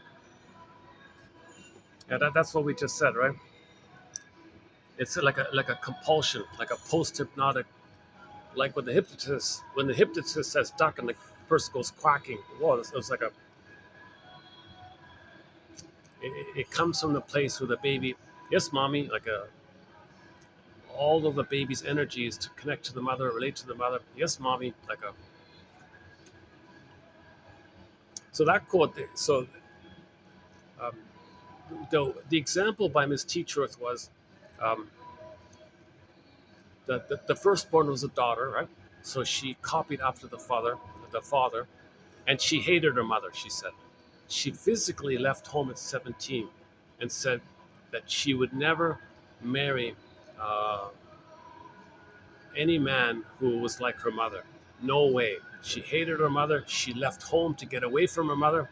There's no way she's going to marry a man like her mother, like her mother. Right? So what did she do? When she met a man with the same personality like her mother, spellbound, trance, just one look, that's all it took. Just one look, transference love, hypnosis, spellbound, excited. Oh my God, you're home, familiar, mother, um, uh, the chance to get your old unmet needs met. So she will only be attracted to a man. She'll only feel excited or allured or promised or excited or romantic fascination if the man reminds her of the mother. She's spellbound, love at first sight, transference love. Okay, it's not love. It's remember, love is at second sight. When you pull the projection and then get to know them at second sight, she doesn't have the second sight. So love at first sight. Okay, then she marries the man, and a few months later, it dawns on her, oh my God, this guy is just like my mother to a T, and she's kind of acting like the way her father was, and now her present relationship is a copy of the parents' relationship. She repetition compulsion, right? So uh, then she left or something, and then decided, no, I'm going to be more careful this time. Sure enough, she met another guy and was convinced this guy was a nice, normal guy. You can have a mutual relationship or something. So she married the second guy. A few months later, I don't believe it. I can't believe this. This is one of the same. I can't believe this. And this went on and on like this for 4 marriages. So she got tired of this. Went to Miss. She went to the Teachworth, and she explained, "Well, you're gonna choose how your father chose. You're not gonna choose what you want. You don't choose what you want. You're looking for the match, for the template match, the perfect template match. You haven't left that home. You haven't mourned that loss. You imitate one of the parents and find another partner to play the other parent, and you recreate in the present a version of the past. As above, so below. The outer is a reflection of the inner state, the template. Your behavior outwardly, your life outwardly is some kind of reflection or creation or manifestation of the latent inner state, the template, the schema, the script, the blueprint, the working model. You follow this model. That's your prototype. That's your understanding of it all. So you're going to create a version of that. You got to be kidding me. I mean, if I'm not conscious of this, I'm going to keep on choosing. I'm only going to be able to be interested in a man if they have the personality like my mother. Yikes. Go to the Anne Teachworth quotes, 2901 to 29. Oh boy. 29.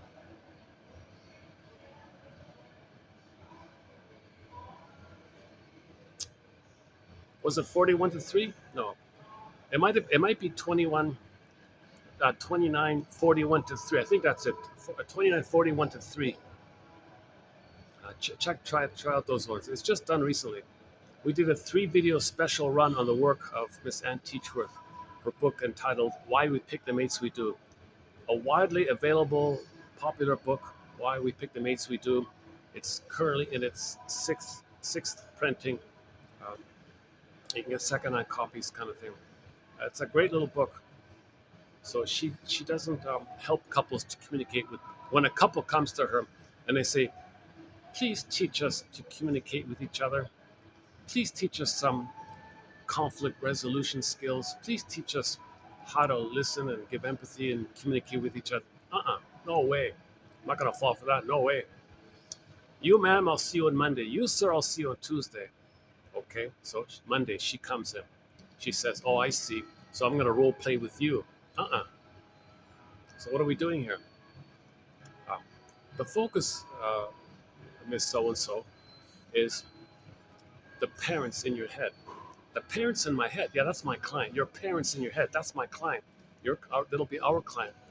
You and I are going to look at the couple imprint in your head because you pick one and play one, and you found him to play the other. And so we want to update this couple imprint and have an alternative that you can refer to. And we're going to do a 3-chair exercise and role play a healthy version of your parents. So tell me, how would you have liked your parents to relate to each other? Well, I wish he'd apologize sometimes. He never apologized to her. All right, fine. You role play him giving an apology to your mother. And you actually pretend that you're him and you're going to give an apology to uh, his. He'll give an apology. You'll play him giving an apology to his wife, your mother. And you actually do it. You role play that. You hop in the chair and role play him, a healthy version of him doing what you want. You actually do. Yes, it's theater. Yes, it's made up. Yes, it's false. But just try it out here. So sure enough, she pretends she's the father, being nice to her, and then she hops in the chair and plays a healthy mother, being nice to him, giving an apology to him, giving empathy to him. So she would role play what she wished she had experienced. She would like actually role play that. Okay, and then next scene. So, what else do you wish your parents did? I wish they had some fun together. I didn't see them really having any fun together. Okay, role play it. Role play your parents planning a fun outing. So she jumped into the father's chair and said, "Darling, let's go bowling. We never went bowling." Now, how do you wish your mother would have responded to that? Well, with delight and with curiosity and to go with it, kind of thing, and just be playful about it. Okay, so you be her, giving a playful reply about going bowling, and then you play him expressing gratitude for her willingness to go bowling, and then maybe you can continue it somehow like that. Okay, what else do you want? Well, I want them to solve a problem. I want them to make I statements. I want them to make an I statement. I don't want them to blame. I want them to say, when this happened, I felt this. It brought up old fears, and I want them to share that, have that intimacy, and I want them to ask for a little, empathy and understanding, and I want them to give them validation and emotional validation by saying, "You must have a good reason for that. That makes sense. You must have a good reason for that. What's the hardest thing about that? I get it. Yeah, that happened, and that you have very good. You're right. You have very good reason for feeling that, saying that. Um, just give validation. So you want to role play how you wish your parents spoke to each other. You role play it. So you hop in the chairs back and forth, and you do the I statement. Okay, 23. Go to TQ 2360 on that. Make an I statement. the Rosenberg book, Offner, OFNR, Observation, Feeling, Needs, Request, Offner, How to Make an I Statement, and a few other little models on how to make an I statement. Okay, something happened, it was a trigger, it was a catalyst for a past memory, old childhood fear. Name that fear. Name that fear. What were the unmet needs what were the needs that were unmet and how you felt by that? Share that information to the present and ask for a little uh, ask for empathy about it, ask for acceptance about it, ask for a little uh, do you understand? Do you care? Like, ask for how are you feeling that I shared this? Like this vulnerable, I'm being vulnerable like this, and then role play the other partner, uh, saying, I understand you more now. I feel closer to it now. I get it more. What a relief, right? And then she does a similar thing, and he does, and you role play these kind of positive interactions like that. Okay, so every Monday, okay, she would do the chair exercise. Every Tuesday, he would do the chair exercise, role playing a positive parents. And this went on for several months. Okay, then, after several months, the couple found themselves referring to their respective healthier templates. So that means the outer is a reflection of that. So they use those positive role play exercises as a springboard, as a reference. There should have been happy memories in the first place, right? There should have been positive memories in the first place. So you kind of imagine what if, and just use those as a as a motivation or inspiration or some like a she called it a new precedent. So you refer to this new precedent that you created in the role playing. So you refer to that. So in your current relating, if you're referring to the new precedent in your mind and he refers to the new precedent in his mind, they're going to be nicer to each other, obviously, if the parents are nicer to themselves in their mind like that. If you don't have, you see, that was her kind of theory. Uh,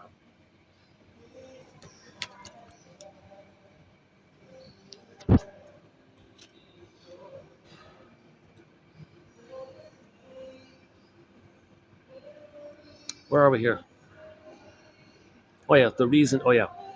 So she would say, yeah. So forget about. She said that. Forget about like, um, you know, coaching the couple to get along with each other, how to communicate with each other. They'll. It's too much. It's too much because remember the parents married to meet their unmet needs, and the children didn't get their needs met. So there's too much going on.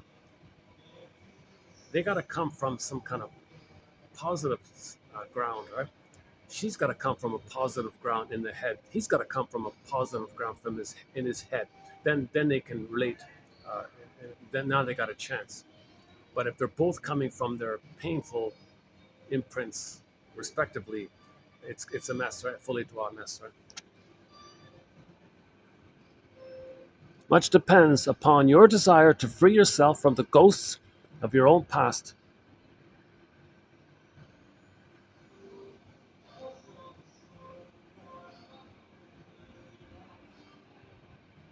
Yeah. So keep in mind your unfinished business in your life is your mother or father's business that was never completed. One or both may have some area of their lives in which they always felt discontent. Yeah, so when you're doing the three chair exercise, you kind of realize that. So the father was,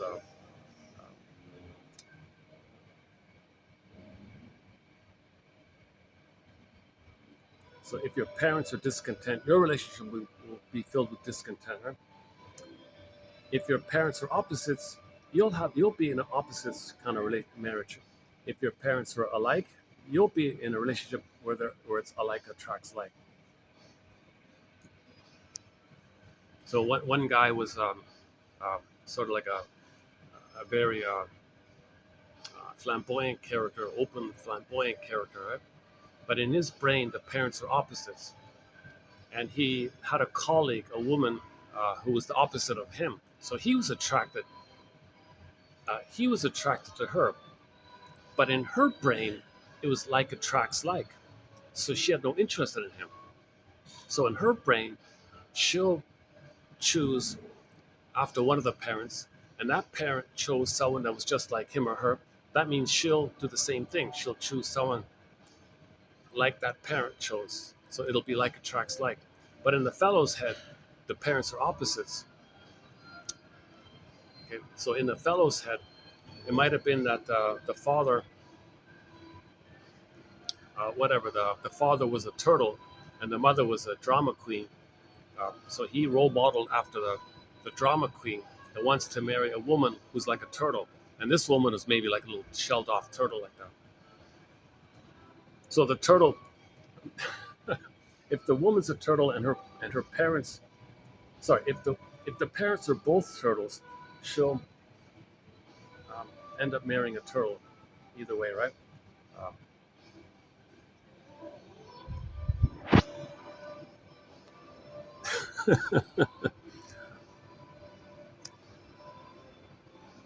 Children leave home by stages, physically, mentally, emotionally.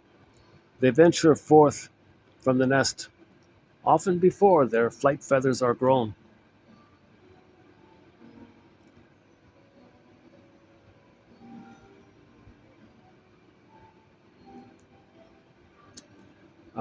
Men, particularly, but also women, may may have been spending their early productive years chasing a goal, a neurotic need, right? Be it money, success, family, fine, okay. Then somewhere in introspection, he or she says, "Hold the phone here. Wait a minute. Stop the presses. I don't enjoy doing this. There's something empty here." Unquote. The momentum behind the compulsion seems to run out, like a rocket running out of fuel. Quote, "Why am I on this treadmill?" Therefore, there can be a healthy aspect to a midlife crisis.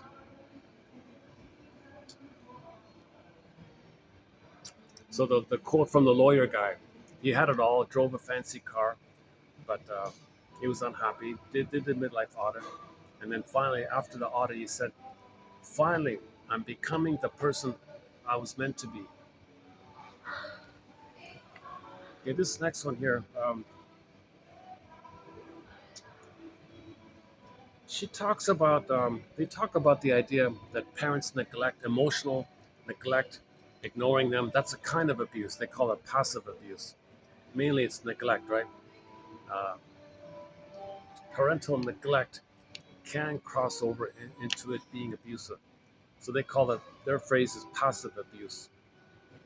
One or both parents are so preoccupied that they are not available to the child emotionally or physically or both. Um, Whether Bob's father intentionally neglected his son or not, the neglect had occurred. So maybe he was busy. It wasn't intentional, but he was neglected. She means it that way. It was not a question of fault. It was a question of, did it happen or not? It happened. So although the father worked 5 jobs, he was never around. Well, there was neglect. He didn't mean it, but the reality was that the child was uh, given a kind of emotional abuse called passive abuse. If you have lived around a parent who is chronically depressed, you were also in an abusive situation. A parent who is excessively pedantic and legalistic and ritualistic and hyper rationalized or something, that can impart an abusive message instead of there normally being acceptance, communication, love, and so on. A lack of love between the parents is another form of passive abuse. So if the child never sees their parents being tender or giving them the child would be thrilled to see the parents embracing in a warm hug, tender, warm hug. The child would tear up and cry because he feels safe. If the parents are in love are in love, that means the family unit's stable. He feels safe. So whatever tension he was feeling, he now realizes he's safe. So the tension that he was carrying, now he sees that he's safe. He might tear up, seeing his parents hug and embrace. So if the parents are tender and they're happy with each other uh, in that kind of way, uh, smiling together, joking, playing together. They like each other. The child sees all this stuff. He feels safe. He's delighted. I like that.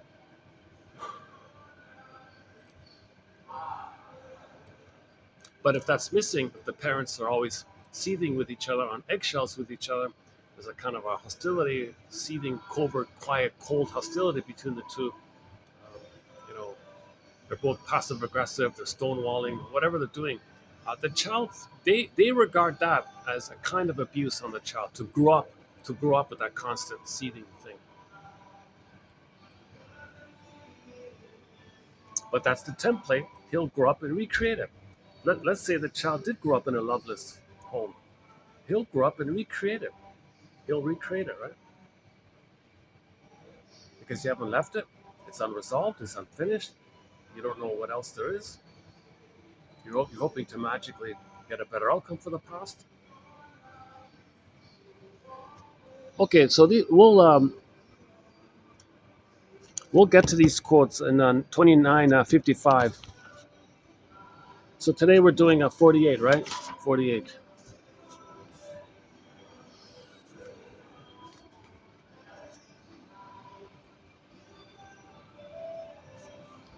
Okay, let's take another little musical. I think the caffeine's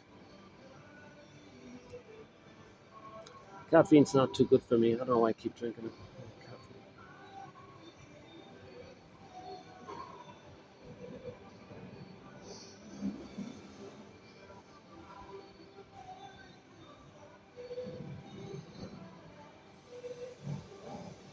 All of the joy for which you pray is 100 tears away, sings Fonda Shepherd.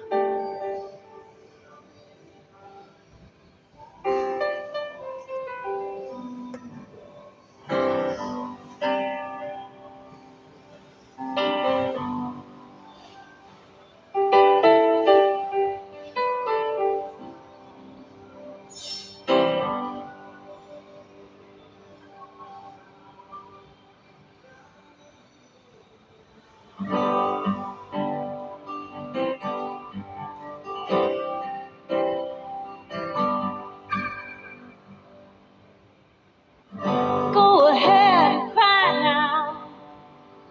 Just give in to the madness. The only way to feel your joy is first to feel your sadness. Go ahead and sail now. Just give in to the ocean. The only way to tame your fear is to feel her rocking motion. You're a long way from somewhere you call home. Yeah. There's a place in your heart you're not alone. All of the happiness you see, all of the joy for which you pray, is closer than you think. It's just 100 tears away. Oh,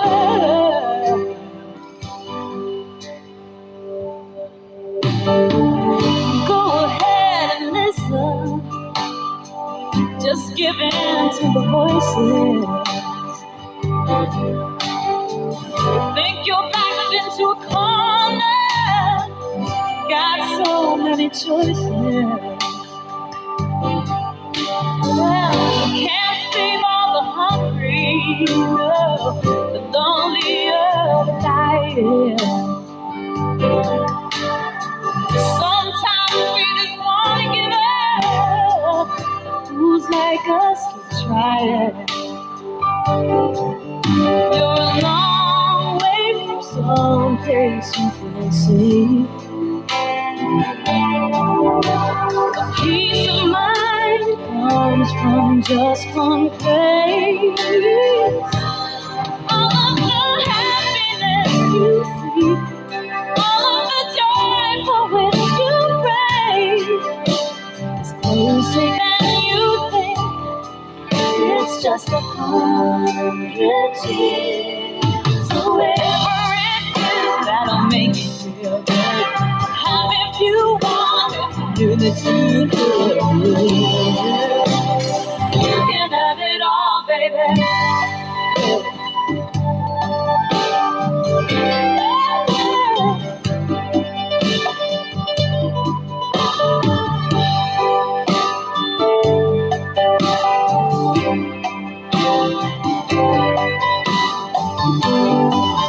You're a long way from somewhere you call home.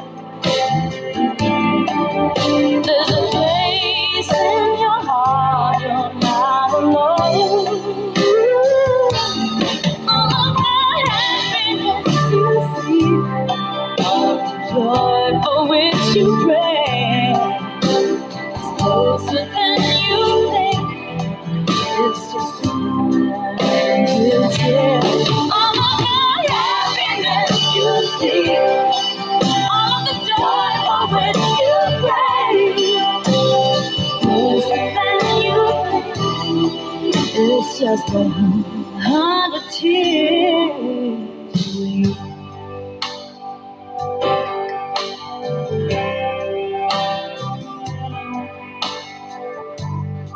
Ooh, yeah.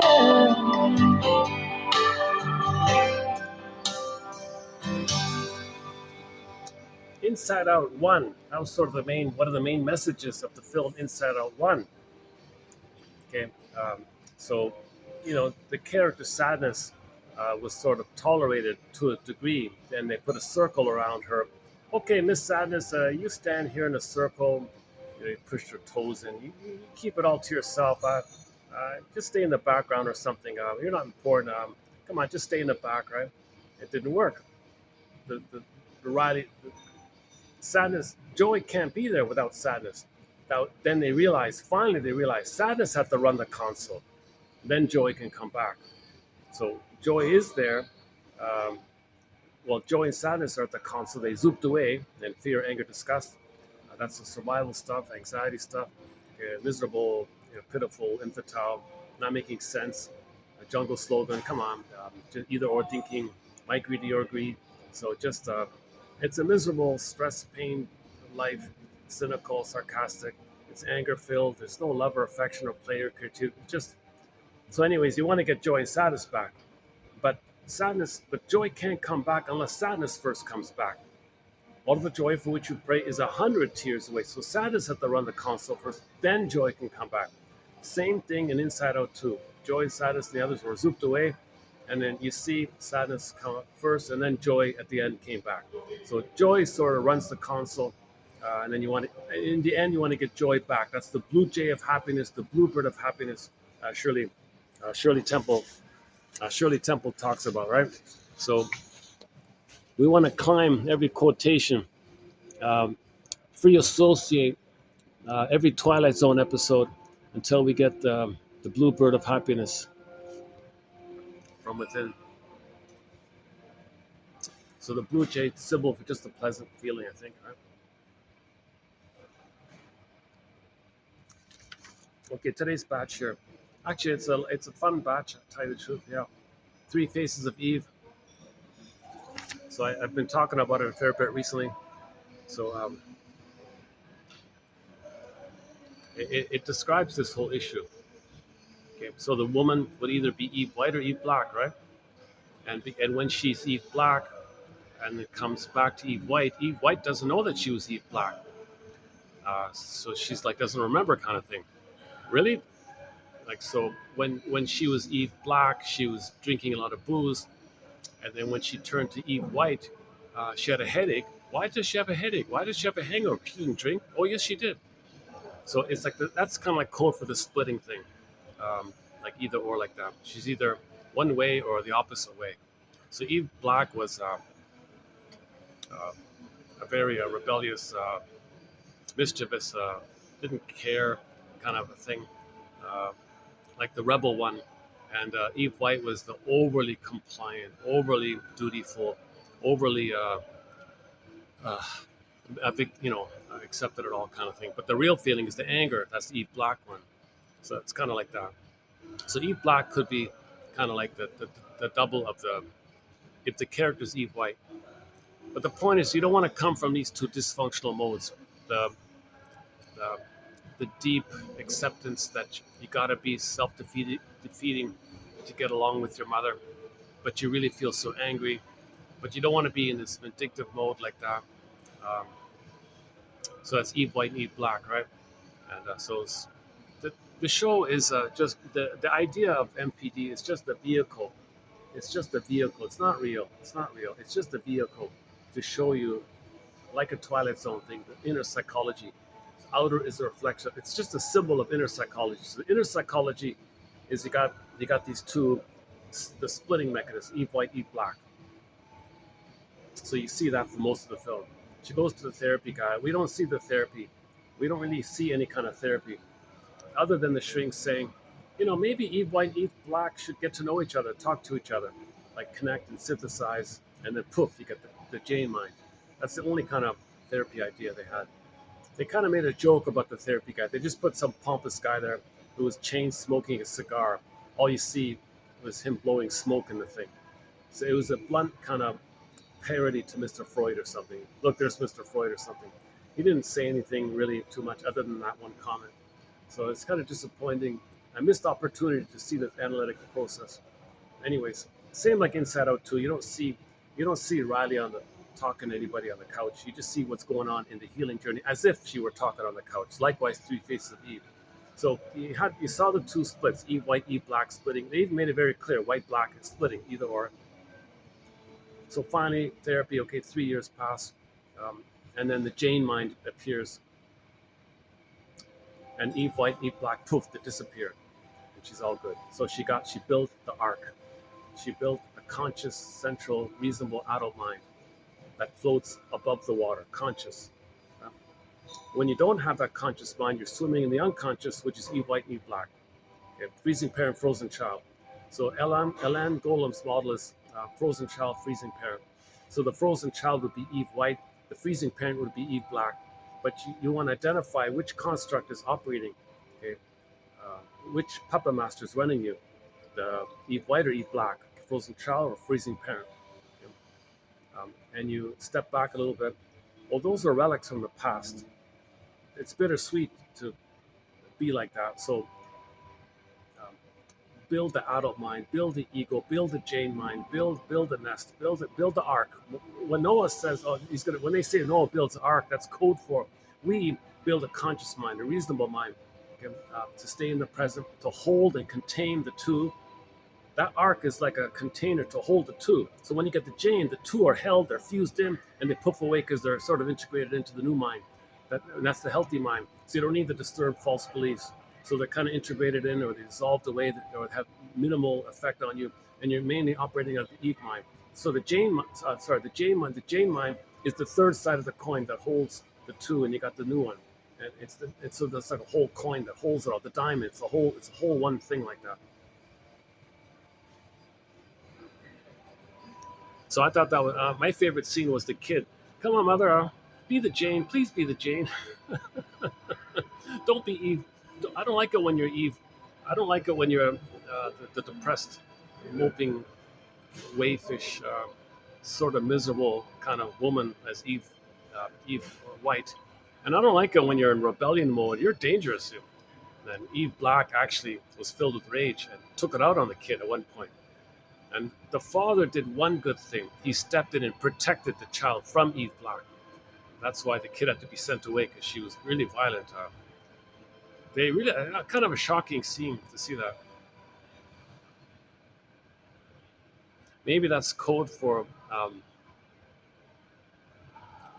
that the person felt the person's soul was crushed like that.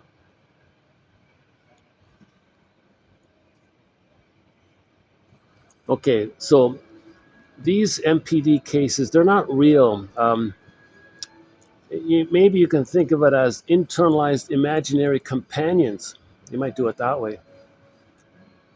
Okay, so in the story Three Faces of Eve, okay, so personality A was intraconscious of B, right? So Eve Black was aware of Eve White, but not vice versa. But Jane is conscious of both, but the two Eves are not conscious of Jane. That's a good one, right? Now this one here sort of has like a kind of a sociological, like society kind of a approach to the quote. So, okay, the three faces of Eve. Okay, they claim it's a true story. No one believes it. But anyways, um, so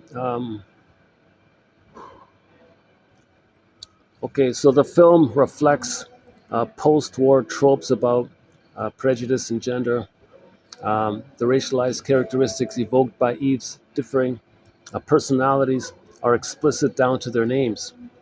Um, so Eve White is considered to be sort of like a poor, fill in the blank.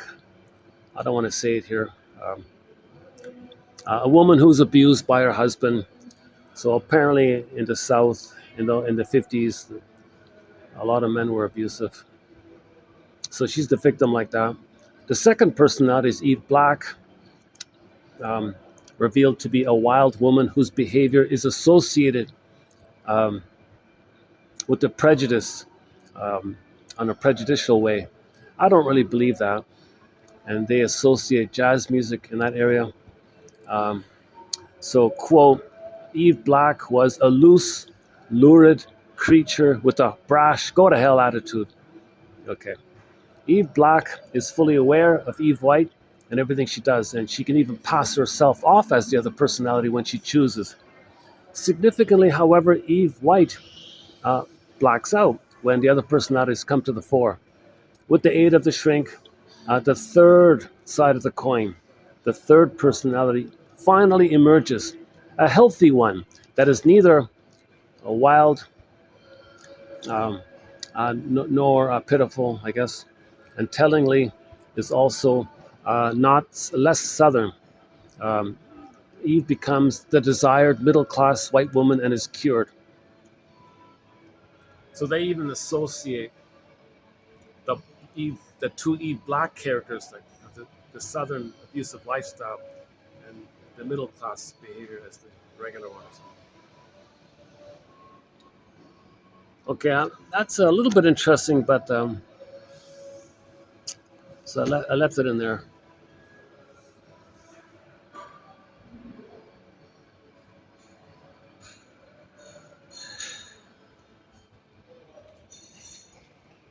Okay, that's it for Eve, Three Faces of Eve on this page.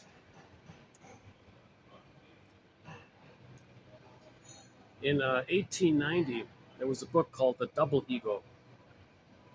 And this author, Max Dreser, talked about an upper consciousness and a lower consciousness. And the lower consciousness spoke to us in dreams. So you get letters from your unconscious when you wake up and remember a little bit of a dream. That's like a letter. So one guy said, imagine every morning you get your mail, you get your bills and all that, and junk mail and all that, and you get a letter uh, addressed to you in your own handwriting. It's a nice letter, high quality envelope, uh, right? And but what you do, but some people they don't open it, they put it aside, right? Next morning, same scenario, a bunch of letters, and there's a letter addressed to them, written, and the handwriting on the letter is it's theirs, and they recognize it, but don't fully recognize it. They put it aside. Okay, and this goes on again and again and again. Okay, that's the metaphor that um, every morning you get a letter. Every morning you get a letter. Are you going to open it? Are you going to read it? If you send a letter to yourself, don't you want to read it? If your soul, if your double self, if your secret self, if your shadow self, your shadow soul, the one who walks with you, who's not like you, who is you, your repressed self, your secret self, your double self, someone's living my life, I know nothing about him, this stranger within character, all of you that you don't know about, if this unconscious self of you sends you a letter, if your unconscious you sends you, your conscious you, a letter, don't you want to read it? Don't you want to read it? If your soul sends you a letter, don't you want to read it? Okay. Unanalyzed or unconsidered dream sequences are like unopened letters, like that example. Sanford makes a very dramatic. John A. Sanford makes it very dramatic. If God sends you a letter, don't you want to read it? Like the unconscious, the energy is the id, sometimes Poseidon. Myth means mythology gods. If one of these mythology gods sends you a letter, don't you want to read it? If Poseidon sends you a letter, don't you want to read it? If Athena or any of these mythological gods sends you a letter, don't you want to read it? Language of the soul. Dreams, language of the soul. So it's like this in my soul today. Hey, you, it's like this in your soul today. Thank you, unconscious. It's like this in my soul today. You take that snippet, okay, and it's from your wounded inner child of the past. It's from your wounded soul. It's coming to you. Hey, it's like this. It's like this here. Please see it. Please witness it. Please understand it. Please make the inference. I'm communicating to you. I want you to be conscious of it. So you got to kind of unpack. It's coded. So you got to unpack it and simply say, what does this remind me of? What does this dream sequence or snippet remind me of? What does it suggest to me? What might it be saying to me? What might it be revealing to me? What's the main feeling here? Um, and whatever feeling you do get, you validate yourself. You validate. I must have a very good reason for feeling this. Feeling what? Okay, feeling scared. I must have a good reason for feeling scared here. What's the scariest thing about this? And just see what comes. Just see what. Okay, climb every mountain. Free associate every hunch like that. Every clue. Be a detective. Climb every mountain.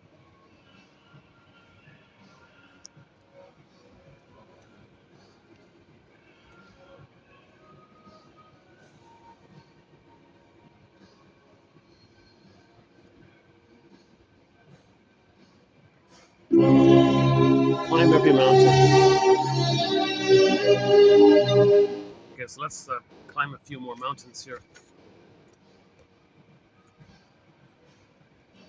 Okay, the next one here is just a note about the Spellbound film. Hitchcock was more interested in making a good movie than in representing psychoanalysis. So no, it doesn't really teach psychoanalysis.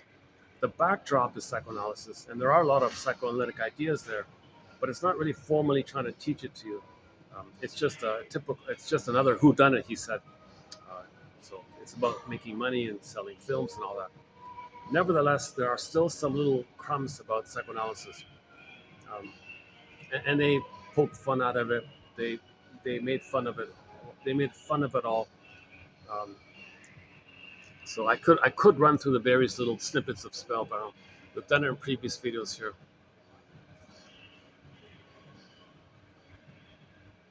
The labyrinth of the guilt complex. Yeah. So if we couldn't save our mother, we couldn't please our mother, and we were in pain, not getting our needs met, we thought we were being punished, we guilty. Did we do something wrong? Now we're in debt to her, we're guilty to her. We think we make everything happen. We think we create everything. Even your wishes you think might be real, so you feel guilty or something. They think in those kind of terms. So one guy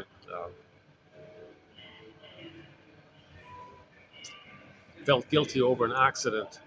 Uh, he thought he really did it. There's the play. He really did do it, but they wanted to say it was an accident, but he really did do it. So he really was guilty. They said no, he wasn't. It was just an accident. Um, so he doesn't remember it. But something later on reminded him of it. Okay, no. It's so, that film is so condensed. They took snippets and fused it and overlapped it and twisted it a bit. You got to unravel all this little pretzels they put in there. So there's a little appeal, like they draw you in with all these little clues like that. But there's no direct, clear teaching in any of those key scenes there. So it's misleading. It's very misleading. If anything, it's to confuse you and throw you off. If anything, it's to I don't know the overall effect. If people became interested in psychoanalysis from it, or people shrugged their shoulders and right, I don't know. But it's considered sort of one of the first main kind of well beyond Secrets of the Soul film, the silent film Secrets of the Soul. Beyond that one, it was like decades later before we had another one. Well, Lady in the Dark and Now Voyager were before that, so there were a few films before it, and then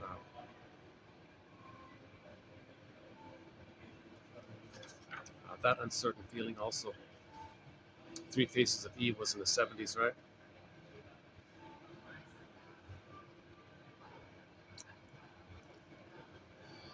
Okay, next one for the Carol Burnett Show. I've talked a fair bit about this already in my previews of it, but just quickly, um, the, the comedian Carol Burnett played a woman named Eunice who had a mother. I forgot the mother's name, but the mother was a classic narcissist. She made everything about her. She had to be the center. She was entitled. It was all about her. She was important. So she was very verbally abusive, very negative woman like that. And there was a scene where Eunice, the daughter, uh, received some devastating news. The father, her husband, is going to run off with the waitress. They're on their way to Mexico or something. And so here she is. The husband just left.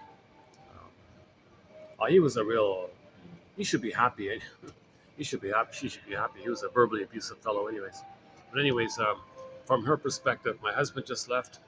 Now she's going to be a single mother with 2 kids, no real skills. She can't be a secretary, or she doesn't know how to operate the switchboard. She's got no skills. How's she going to make money? How's she going to pay the bills like that? So she's devastated by this. And then the mother's reply was, "Yeah, I remember that thing he said about me. That wasn't nice what he said about me." There you go, mother. My life is devastated. Here you are taking center stage. And Dan, the witness there, said, "Yeah, and I thought my mother couldn't see past the end of her nose."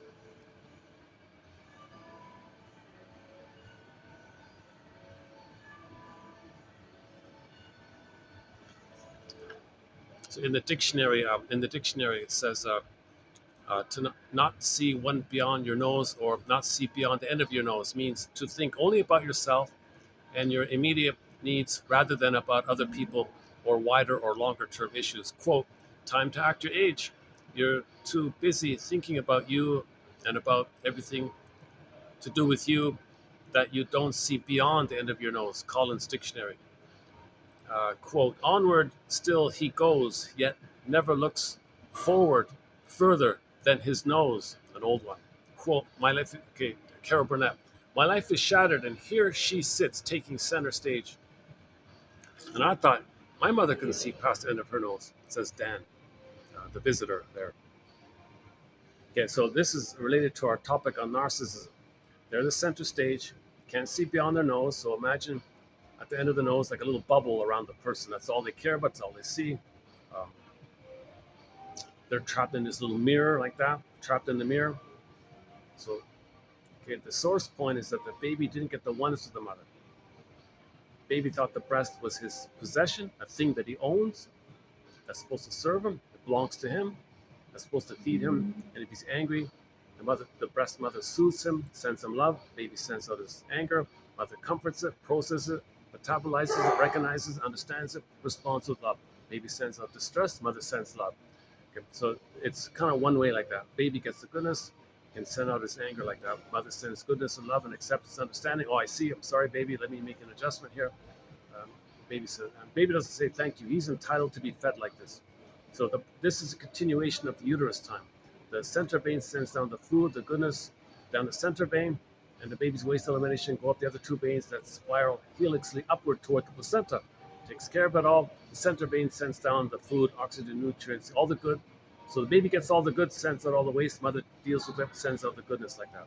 So the baby's center, he's a king, he's entitled, he's the center stage, all important. Can't see beyond that. That's all it is, right? Now this dynamic continues for the first 4 to 5 months. But if there's a problem there, if that's failed, if there's birth trauma, relational trauma, interpersonal trauma, relational trauma, attachment trauma, betrayal trauma, if there's some kind of trauma, usually it's layered above the underlying birth trauma, then he's trapped in the mirror. He'll go through life still looking for that. So he looks for symbols of them. So everybody's going to be symbolic breast. Everyone's supposed to make them the center. Okay, they meaning they want others to supply them and see them where they feel that they're the most important, that they're the center. It's all about them. They're being fed like this. And if someone is nice to them like that, well, they're entitled. It's supposed to be like that. And if someone's not like that, that's like a part of the misbehaving. They'd be angry like that. No, breast, you gotta feed me. So they're kind of emotionally like this. So Lucy Holmes says everybody's symbolic breast, which they suck dry, and then their anger get a new one. They throw out and get a new one like that.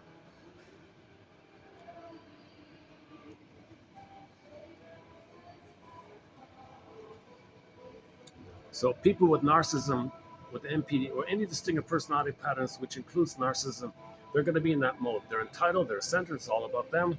They didn't reach the place of empathy for others, feelings for others, care for others. So their slogans are, I don't care, you're Paula all the time. They don't can't apologize. Why? Why? It can't be about anyone else. It's got to be about them. Like the mother, it's got to be about her. Her daughter's devastated. She's in the fetal position, crying. Mother says, what that guy said to me, I can't believe it. And the daughter was devastated like this. The daughter, they showed the daughter Eunice going through coping strategies. She was stunned. She was like walking in a trance. That's very common in shock trauma like that. And then she was in the fetal position on the sofa like that, and trying other ways to deal with the pain. Meanwhile, the mother's making it all about her, you know. And the Dan guy, later on, he tried to be a little helpful to her. He said, they say that when one door closes, another door opens. And, you're going to find parts of you that you didn't know you had. You're going to discover lost, and you're going to reclaim lost parts of yourself that you never knew you had. And you're going to be the free creature you're always meant to be. So he was giving her a little pep talk like this. The mother was enraged. She jumped in, said to Dan, the visitor, look, I don't know what spaceship you came on. Funny line. But get out of here. Don't give my daughter encouragement to be free. I need her to supply me. I need narcissistic supply. I brainwashed her. I conditioned her to I know how to trigger her, and I get supply from her. Don't give her any kind of freedom. Don't be like a father-like character to separate my daughter from me. I have my rights to be supplied. I need my daughter to be symbolic breast to make me the center. So butt out. Don't free her. Make her miserable. I like it that she's miserable. I like it that she's suffering, that she'll turn to me, and I'll get my supply. Her attention onto me. As I get my supply, I'm the center. She makes me the center. She makes me important. So butt out, Mr. Dan. Very good scene. That's a very good scene. The Carol Burnett show skit entitled Visit from Dan. I don't really care about the actor, but that little skit was good. That was a great little skit. The one where they played charades was kind of funny, the charades one.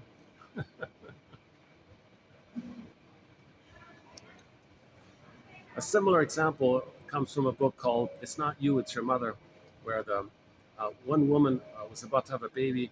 Baby didn't make it, stillbirth and all this. And in a moment of despair, she forgot about how cold her mother was, but she wanted to call somebody. So she called her mother. Mother, I'm devastated. My baby didn't make it here. Stillbirth like this. And her mother on the phone said, oh, now I don't have a grandchild. So she did the same thing. She turned it and made it about her. She's center stage. Her needs for supply. The grandmother thought she's going to have new supply, and a continuous supply, new supply. Now I don't have more supply. Daughter, you're giving me supply. I thought I'm going to get more supply from the grandkid. So she's upset that she's not getting. She didn't care about the feelings of her daughter at that time. She wasn't there for her daughter. Similar idea.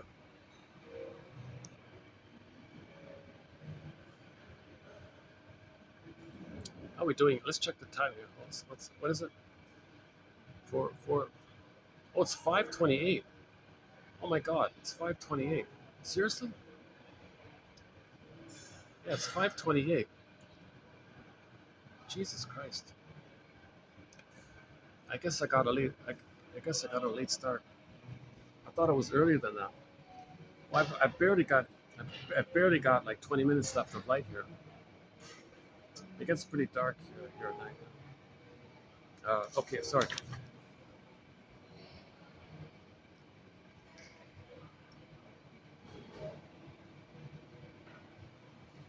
The next few quotes are about the film Forbidden Planet. Now, I've discussed at length for several hours the 1956 science fiction film called The Forbidden Planet. It's a metaphor for the unconscious. That machine planet with the alien technology to manifest. Uh, if you're linked to it, it'll manifest your thoughts. Okay, so the message of the film was, while we may believe that the child creates things, so there you see it like that. Well, later on, if we have unconscious wishes, maybe that'll be there. So if Morbius is angry at somebody, he may not know it, but his unconscious may create an angry image about that. That was uh, the Tasmanian devil kind of monster attacking the guy, but he consciously didn't know that he was angry at the guy. So some guy was messing with his daughter, kind of thing. He was trying to be polite about her or something. He's cringing, okay, whatever, trying to tolerate her or something. It wasn't too bad, but a little bit. Anyways, unconsciously, he was in a rage like this.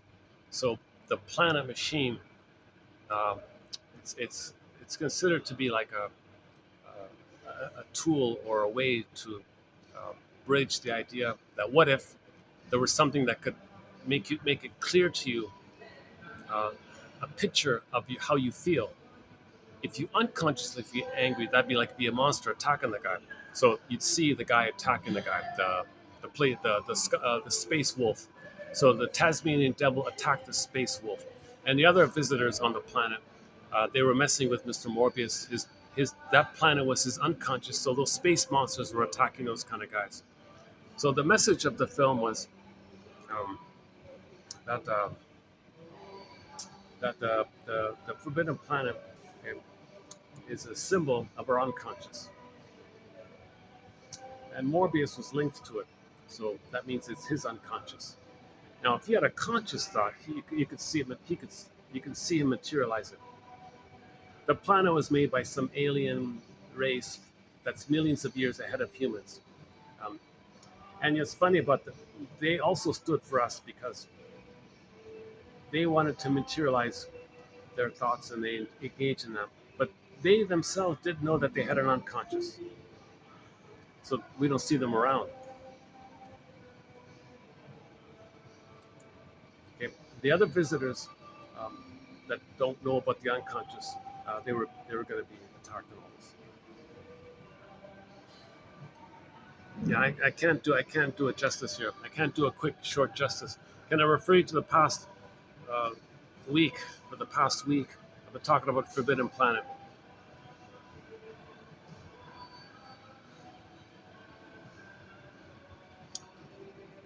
Um, when you so from the film, a quote from the film: "When you thought we were threatening you, your subconscious sent its id monster out again." So they were called monsters of the id, unconscious, the elementary basis of the unconscious, the energy in the trauma memory, all that anger and energy of the trauma, not getting your needs met, your anger about it, all that energy, which can't be free for your beingness. It's just in this traumatic memory with the mother. That's called the id, the energy in the trauma memory. That's a lot of energy like that. Too much energy. It's the id like that. It's very destructive like that. Hurts others, hurts yourself. Manifested as monsters like that. So the point of the story was these monsters are not external things. They come from within. These beasts and monsters are from within, so to speak. They're code for how you feel within. How you feel is from within. So the monsters are code for they're from within. When they say it, they mean it like that. But if you're not conscious of that, if you don't appreciate that basic message, the tendency is to project and say others possess the thing that you don't know. So when you say others are dangerous and stuff like that, okay, well you're not. You're not the film. The purpose of the film is to teach you that these frightening images are code for how you feel within, but you don't know. So it's within. beast is within. Joni Mitchell, the beast is within. Actually, why don't we quickly run through some of those quotes? Hold on a sec, since we're on it.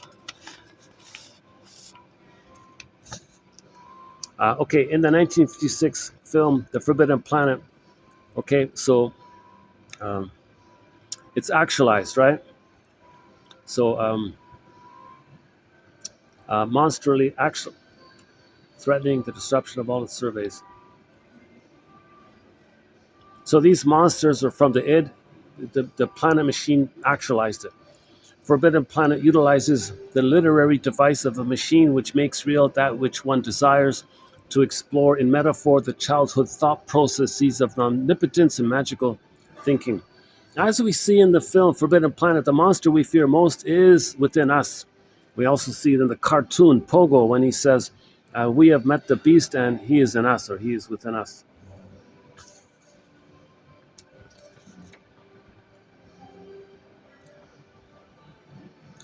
What is the id? It's an obsolete term, I'm afraid, once used to describe the elementary basis of the unconscious mind. The invisible monster is revealed to be a projection of Morbius's enraged unconscious feelings, now rendered visible by us, by the machine planet left behind by the ancient aliens, the Krell. The monster lingers, but is re-envisioned as invisible. Okay, so in the film, we don't see the monster. We just see the footprints, and some at one point there's a little outline of it. Looks like the Tasmanian devil, I thought. The monster lingers, but is re-envisioned as invisible and a product not of outside forces, but of man's own psyche, a monster from the id. Monsters from the id are a popular ploy um, in many genres, not just science fiction. It turns out that the machine planet, the installation was designed to materialize any object that could be imagined. Its inventors had foolishly overlooked that the equipment would materialize what was in their unconscious minds.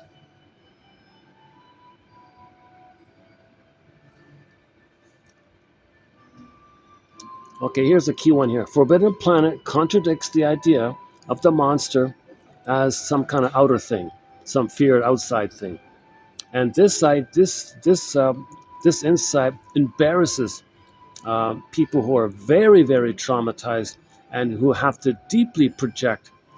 So, so the more traumatized, the more repressed, the more you project. So if people are paranoiac, they don't want to know that it's with them. It's too painful. So you strongly believe, you invent it. You got to see it out like that as a defense to don't feel the pain with them. But the film is saying, no, it is with it. This quote says, yeah, this embarrasses people who have a hard time with that, the paranoid. Paranoid means you're just more traumatized, more pain, more repression, more projection. And you don't want to consider that it reflects how you felt when your mother failed you, betrayed you, used you, exploited you, double-binded you, gaslit you. When your mother was impaired like that, and you felt all that rage like that, and you create that rage as an image, Tasmanian devil, it's with them. They showed you the Tasmanian devil, they explained it's with them. But people who are too traumatized, no, it's not within, it's some external thing. Yeah, they're over there, they're bad like them. Well, that's code for how you felt with the mother.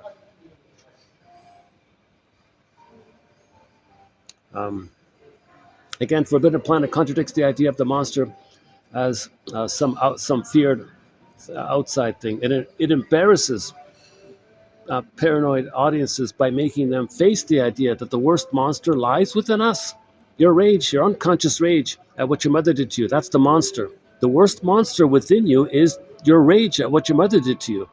And you put a picture of it, that's the Tasmanian devil image.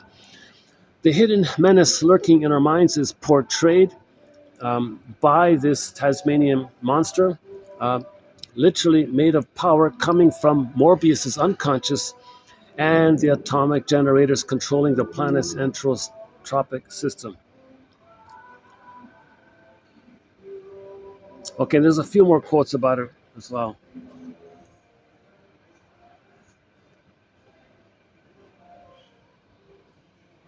Okay, so there's a much greater. I went through the whole film like little bit by bit, like part by part kind of thing.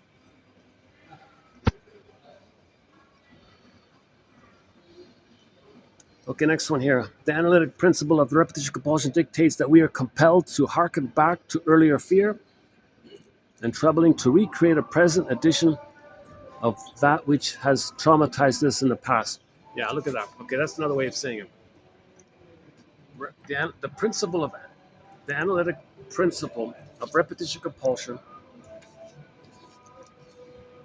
means that we are compelled to harken back to that pain and to recreate a present edition of that which traumatized us in the past. The neurotic is particularly prone to become entangled with individuals who resemble a rejecting parent or a hurtful sibling out of the hope that somehow this time around there'll be a better outcome. The present isn't the past, but your unconscious doesn't know time.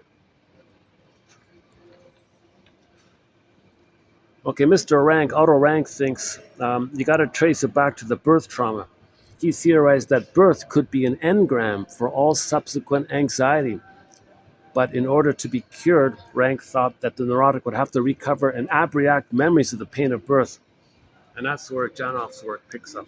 Arthur Janoff sort of picks up on Otto Rank on that point. So a lot of imprints are created inside the uterus at birth, shortly afterwards, and then with stresses later on, it just entrenches it like that. So one common example is the baby's coming out of the canal doing this thing. But for whatever reason, um, the mother decides to take anesthetics, epidurals, anesthesia, painkillers. So that goes into the baby's brain.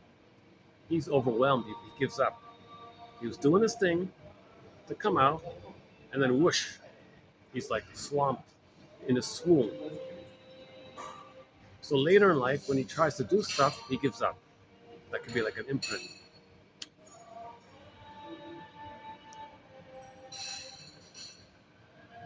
If he's too revved up in the uterus, and he's born revved up with PTSD, he can always want to blow off steam and tension. If he's overwhelmed in the uterus, he may go the other way and conserve energy and be in the parasympathetic mode versus the sympathetic mode. We're meant to have both in a flowing yin yang, day night, sun moon way. But some people are too much in one or the other. That could be traumatized. One mother went to a rock concert. Baby was kicking. He twisted the cord around him, and he wasn't getting enough oxygen from the twisted cord. And the baby thought, he better freeze, don't move. If he were to quick kick one more time, he'd be a goner. So the kid just was stunned and he froze like that. Okay. He had a pattern in his life that if there's any kind of stress, he would just freeze. You know?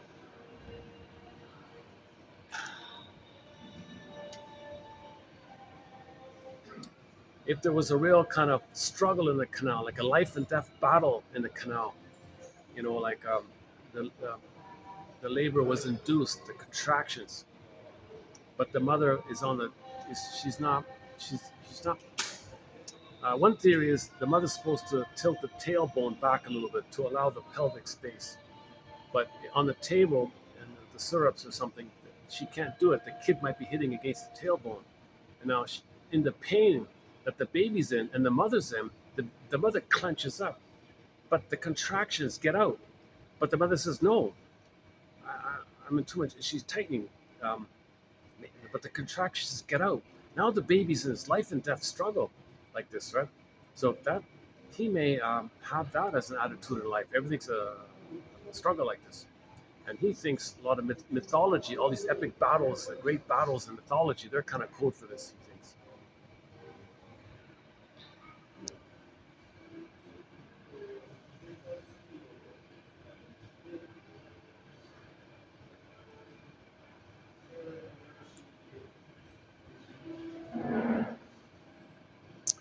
Okay, there are a couple of other kind of examples like that.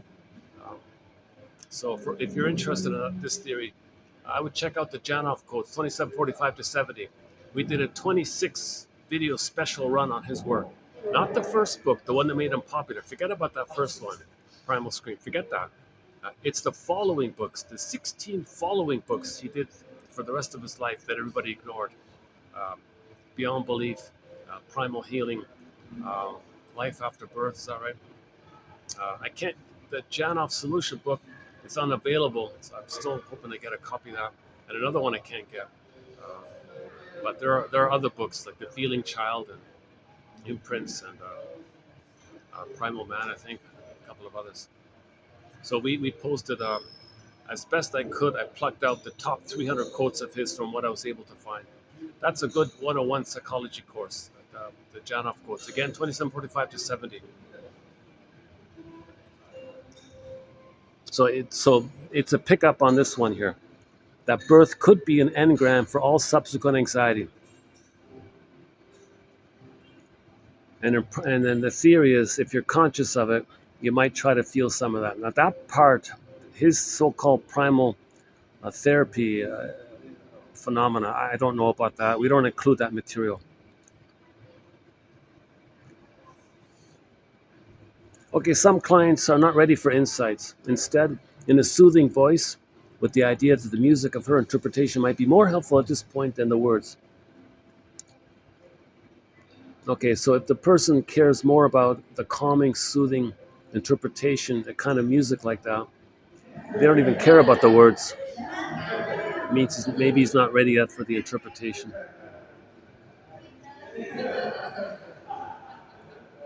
Okay, one more about the phrase Pyrrhic revenge.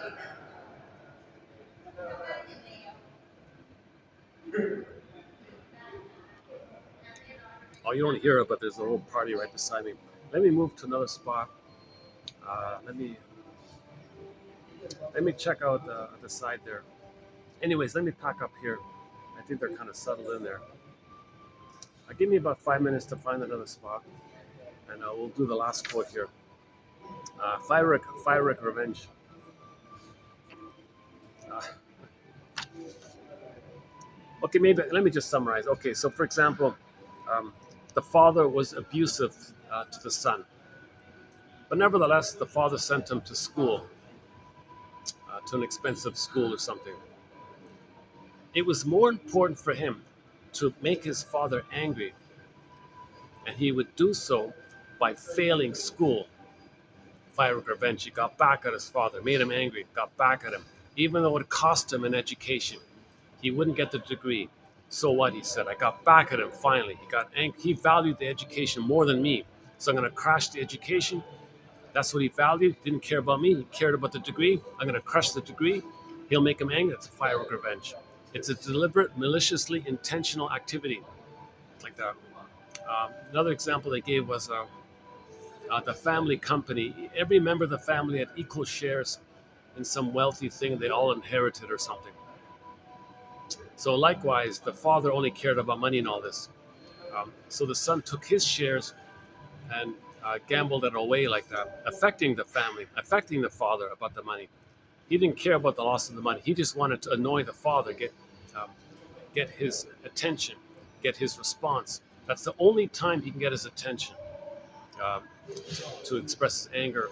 So there's a Pyrrhic revenge. It's costly to him, costly to the family, costly to everyone, but he got back at his father for ignoring him.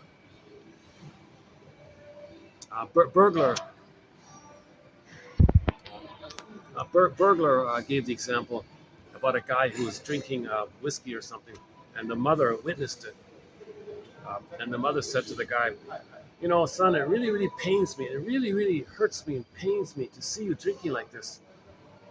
Oh, he got the idea to double the dose. His thinking was, if it hurts her, he'll take the hit and suffer if it gets back at her. If it upsets her, he wants to upset her. So he'll suffer and get sick if it upsets her. Again, Pyrrhic revenge. In the Nashville show, the couple broke up. He was moping around, trying to make her feel guilty. she said to him, "Dear ex-boyfriend, please stop trying to punish me, punishing yourself." You see, he was deliberately trying to do that kind of, I thought. Or no, that if he was deliberately doing it or unknowingly doing it, I don't remember about that part. But she made that line like that. In contrast to most Pyrrhic victories that leave people wondering, what did I gain from all this? Pyrrhic revenge appears to provide immediate, short-term gratification. Pyrrhic revenge is accomplished in a variety of ways that share one common defining component: the capacity to harm another while harming the self. Yeah, so you want to hurt the other, and the only way to hurt the other is to hurt yourself. Pyrrhic revenge. What a sick. That's a very disturbed kind of thing, right? So they call that the power of the weak, or the weapon of the weak, or something like that. By initiating a battle, creating a mutually harmful circumstance, or provoking costly retaliatory gestures, Pyrrhic revenge strategies provide a psychological reinforcement or relief that in some way compensates significantly for the overt harm to the self.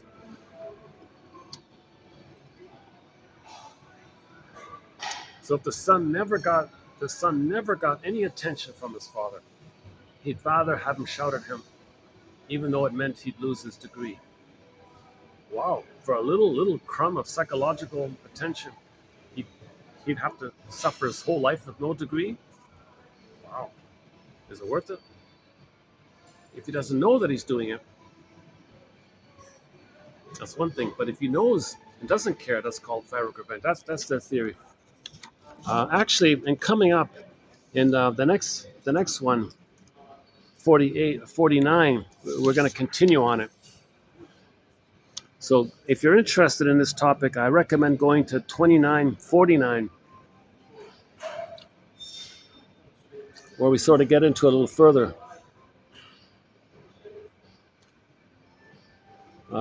Jerry's father.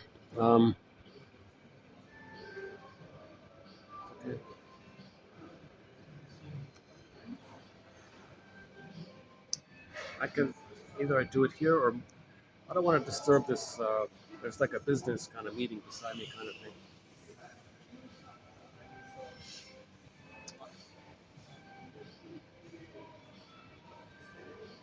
Okay, yeah, okay. Let's just save it. So if you go to 2949, we'll get into the Pyrrhic revenge one. So those examples I gave you about the gambling one and failing the school one, those are coming up. And then a third one, there was even a third one as well.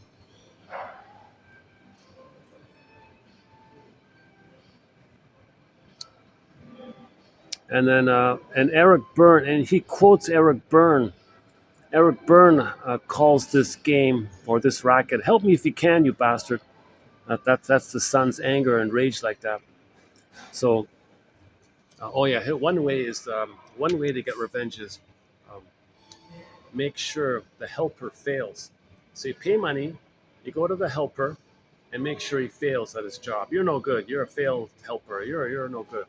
So he got back at his father. You're no good father. Okay, transfers the father onto the helper. Make sure he sabotages it, won't cooperate. Make him feel bad. Get back at the father. Pyrrhic revenge. He doesn't use the therapy to heal or grieve or mourn. He's too focused on Pyrrhic revenge, and the shrink didn't interpret. The shrink didn't call it out on him. He wasn't aware of it. So he felt defeated. He felt like quitting. He felt incompetent. He said, "Good, that's what I want." My father was like that. My father was incompetent. Pyrrhic revenge can be an effective weapon and esteem enhancer for help-rejecting complainers, or in the game Eric Byrne calls "Help me if you can, you fill in the blank." This self-defeating style was first noted in therapy by therapists who felt manipulated and devalued by their clients. But it is now recognized among all maliciously intentioned self-defeatists who seek power and psychological gratification from making others fail.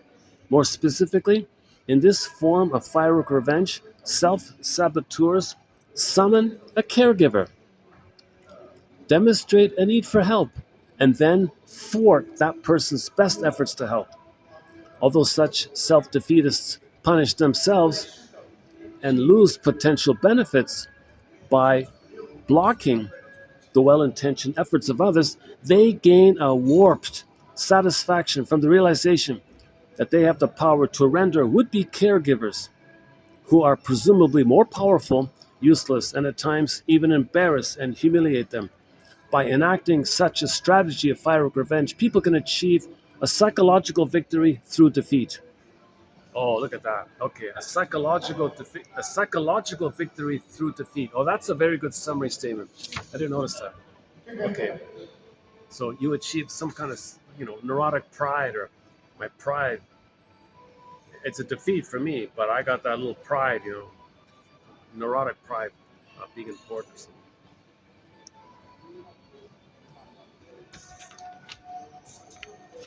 That's 49, right? Okay, in 2950, we've got some more about the Forbidden Planet and a couple of others. Janoff's in here as well, okay? And then in 51,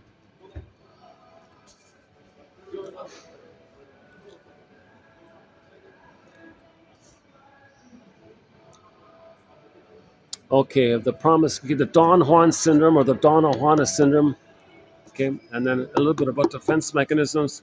Okay, Burglar's theory about the record, the phonograph, the 45 record. That's a 50, and then 52. Oh, we discussed this one at length. Okay, I did a lengthy preview of 2952 in the last video, I think, about the relationships, about the difference between love and transfer and stuff. I had a very lengthy discussion about this, so we'll redo it again when we get to 52, and then 53. Okay, one about narcissism.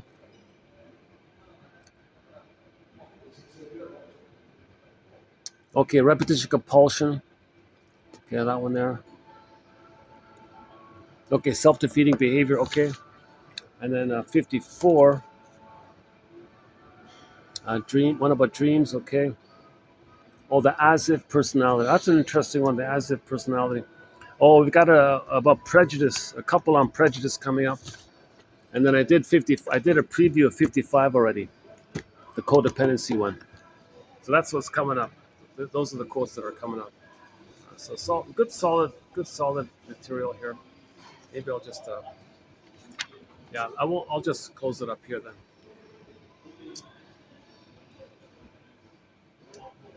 Play a song. Would they mind if I played a song?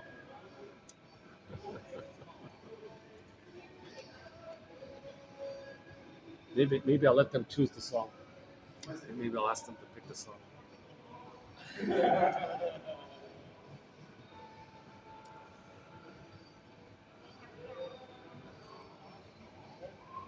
Um, Maybe I can just close up outside with the nice cherry blossoms. Yeah, let's do that. Okay, hold a sec. Let me.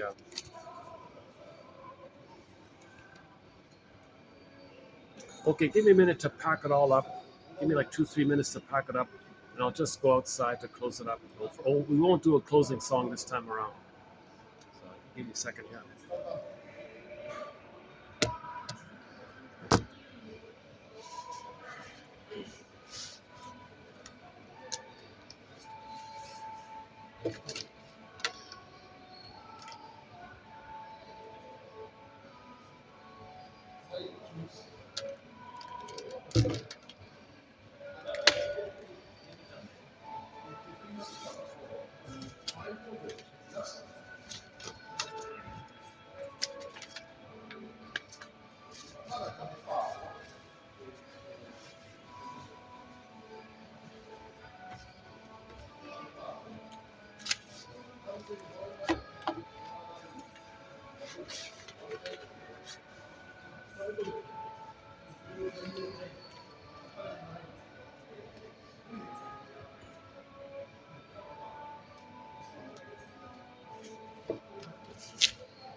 Just close it up here, maybe.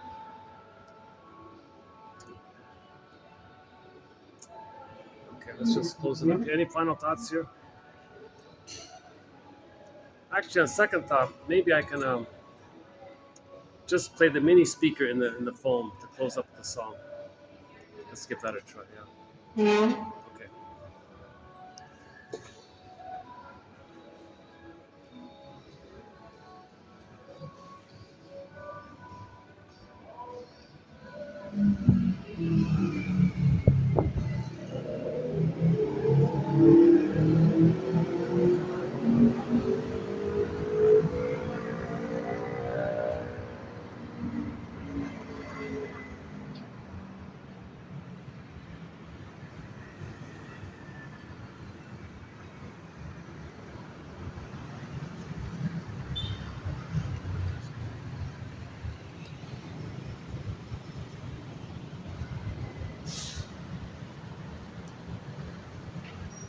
Okay, thanks very much. Let's see if we can close up with our. Here's an experiment. It's very noisy in the background. Let's do an experiment to see if you can hear the song from this little mini speaker. And let's see if it blocks out the background noises. Okay, here's our. Okay, here's our theme song. For the love of narrative medicine. Thanks very much. Yeah, okay, let's just close it up like that then. So when the song ends, I'll just close the video, and I'll see you in the next video. For the love of narrative medicine. Thanks very much. Bass tubas, please.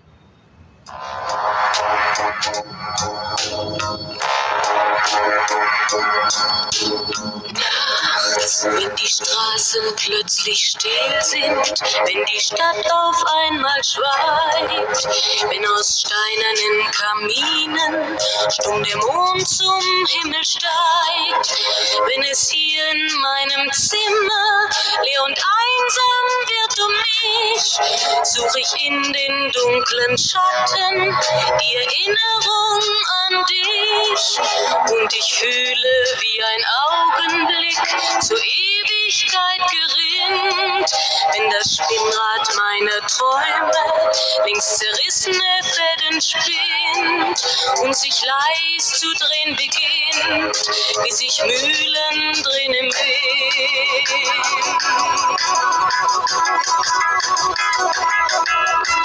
Und es kreisen die Gedanken, ohne Anfang, ohne Ziel, wie die schnellen Wellenringe, wenn ein Stein ins Wasser fiel, wie ein Kreisel, den die Peitsche übers Straßenpflaster treibt, wie Spiralen, die ein Adler in den Abendhimmel schreibt, und ich fühle, wie ein Augenblick zur Ewigkeit gerinnt, wenn das Spinnrad meiner Träume längst zerrissene Fäden spinnt und sich leis zu drehen beginnt, wie sich Mühlen drehen im Wind.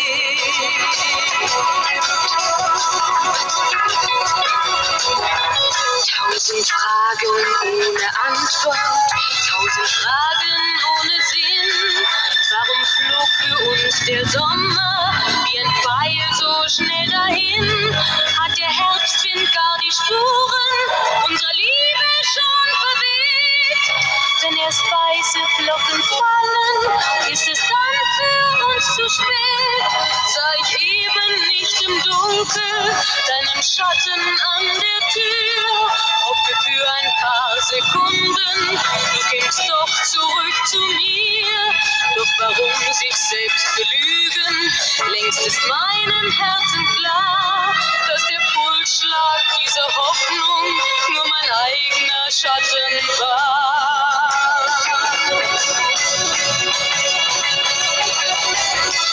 Und ich fühle, wie der Augenblick zur Ewigkeit gerinnt, wenn das Spinnrad meiner Träume längst zerrissene Fäden spinnt und sich leis zu drehen beginnt, sich im Kreis zu drehen beginnt. Wie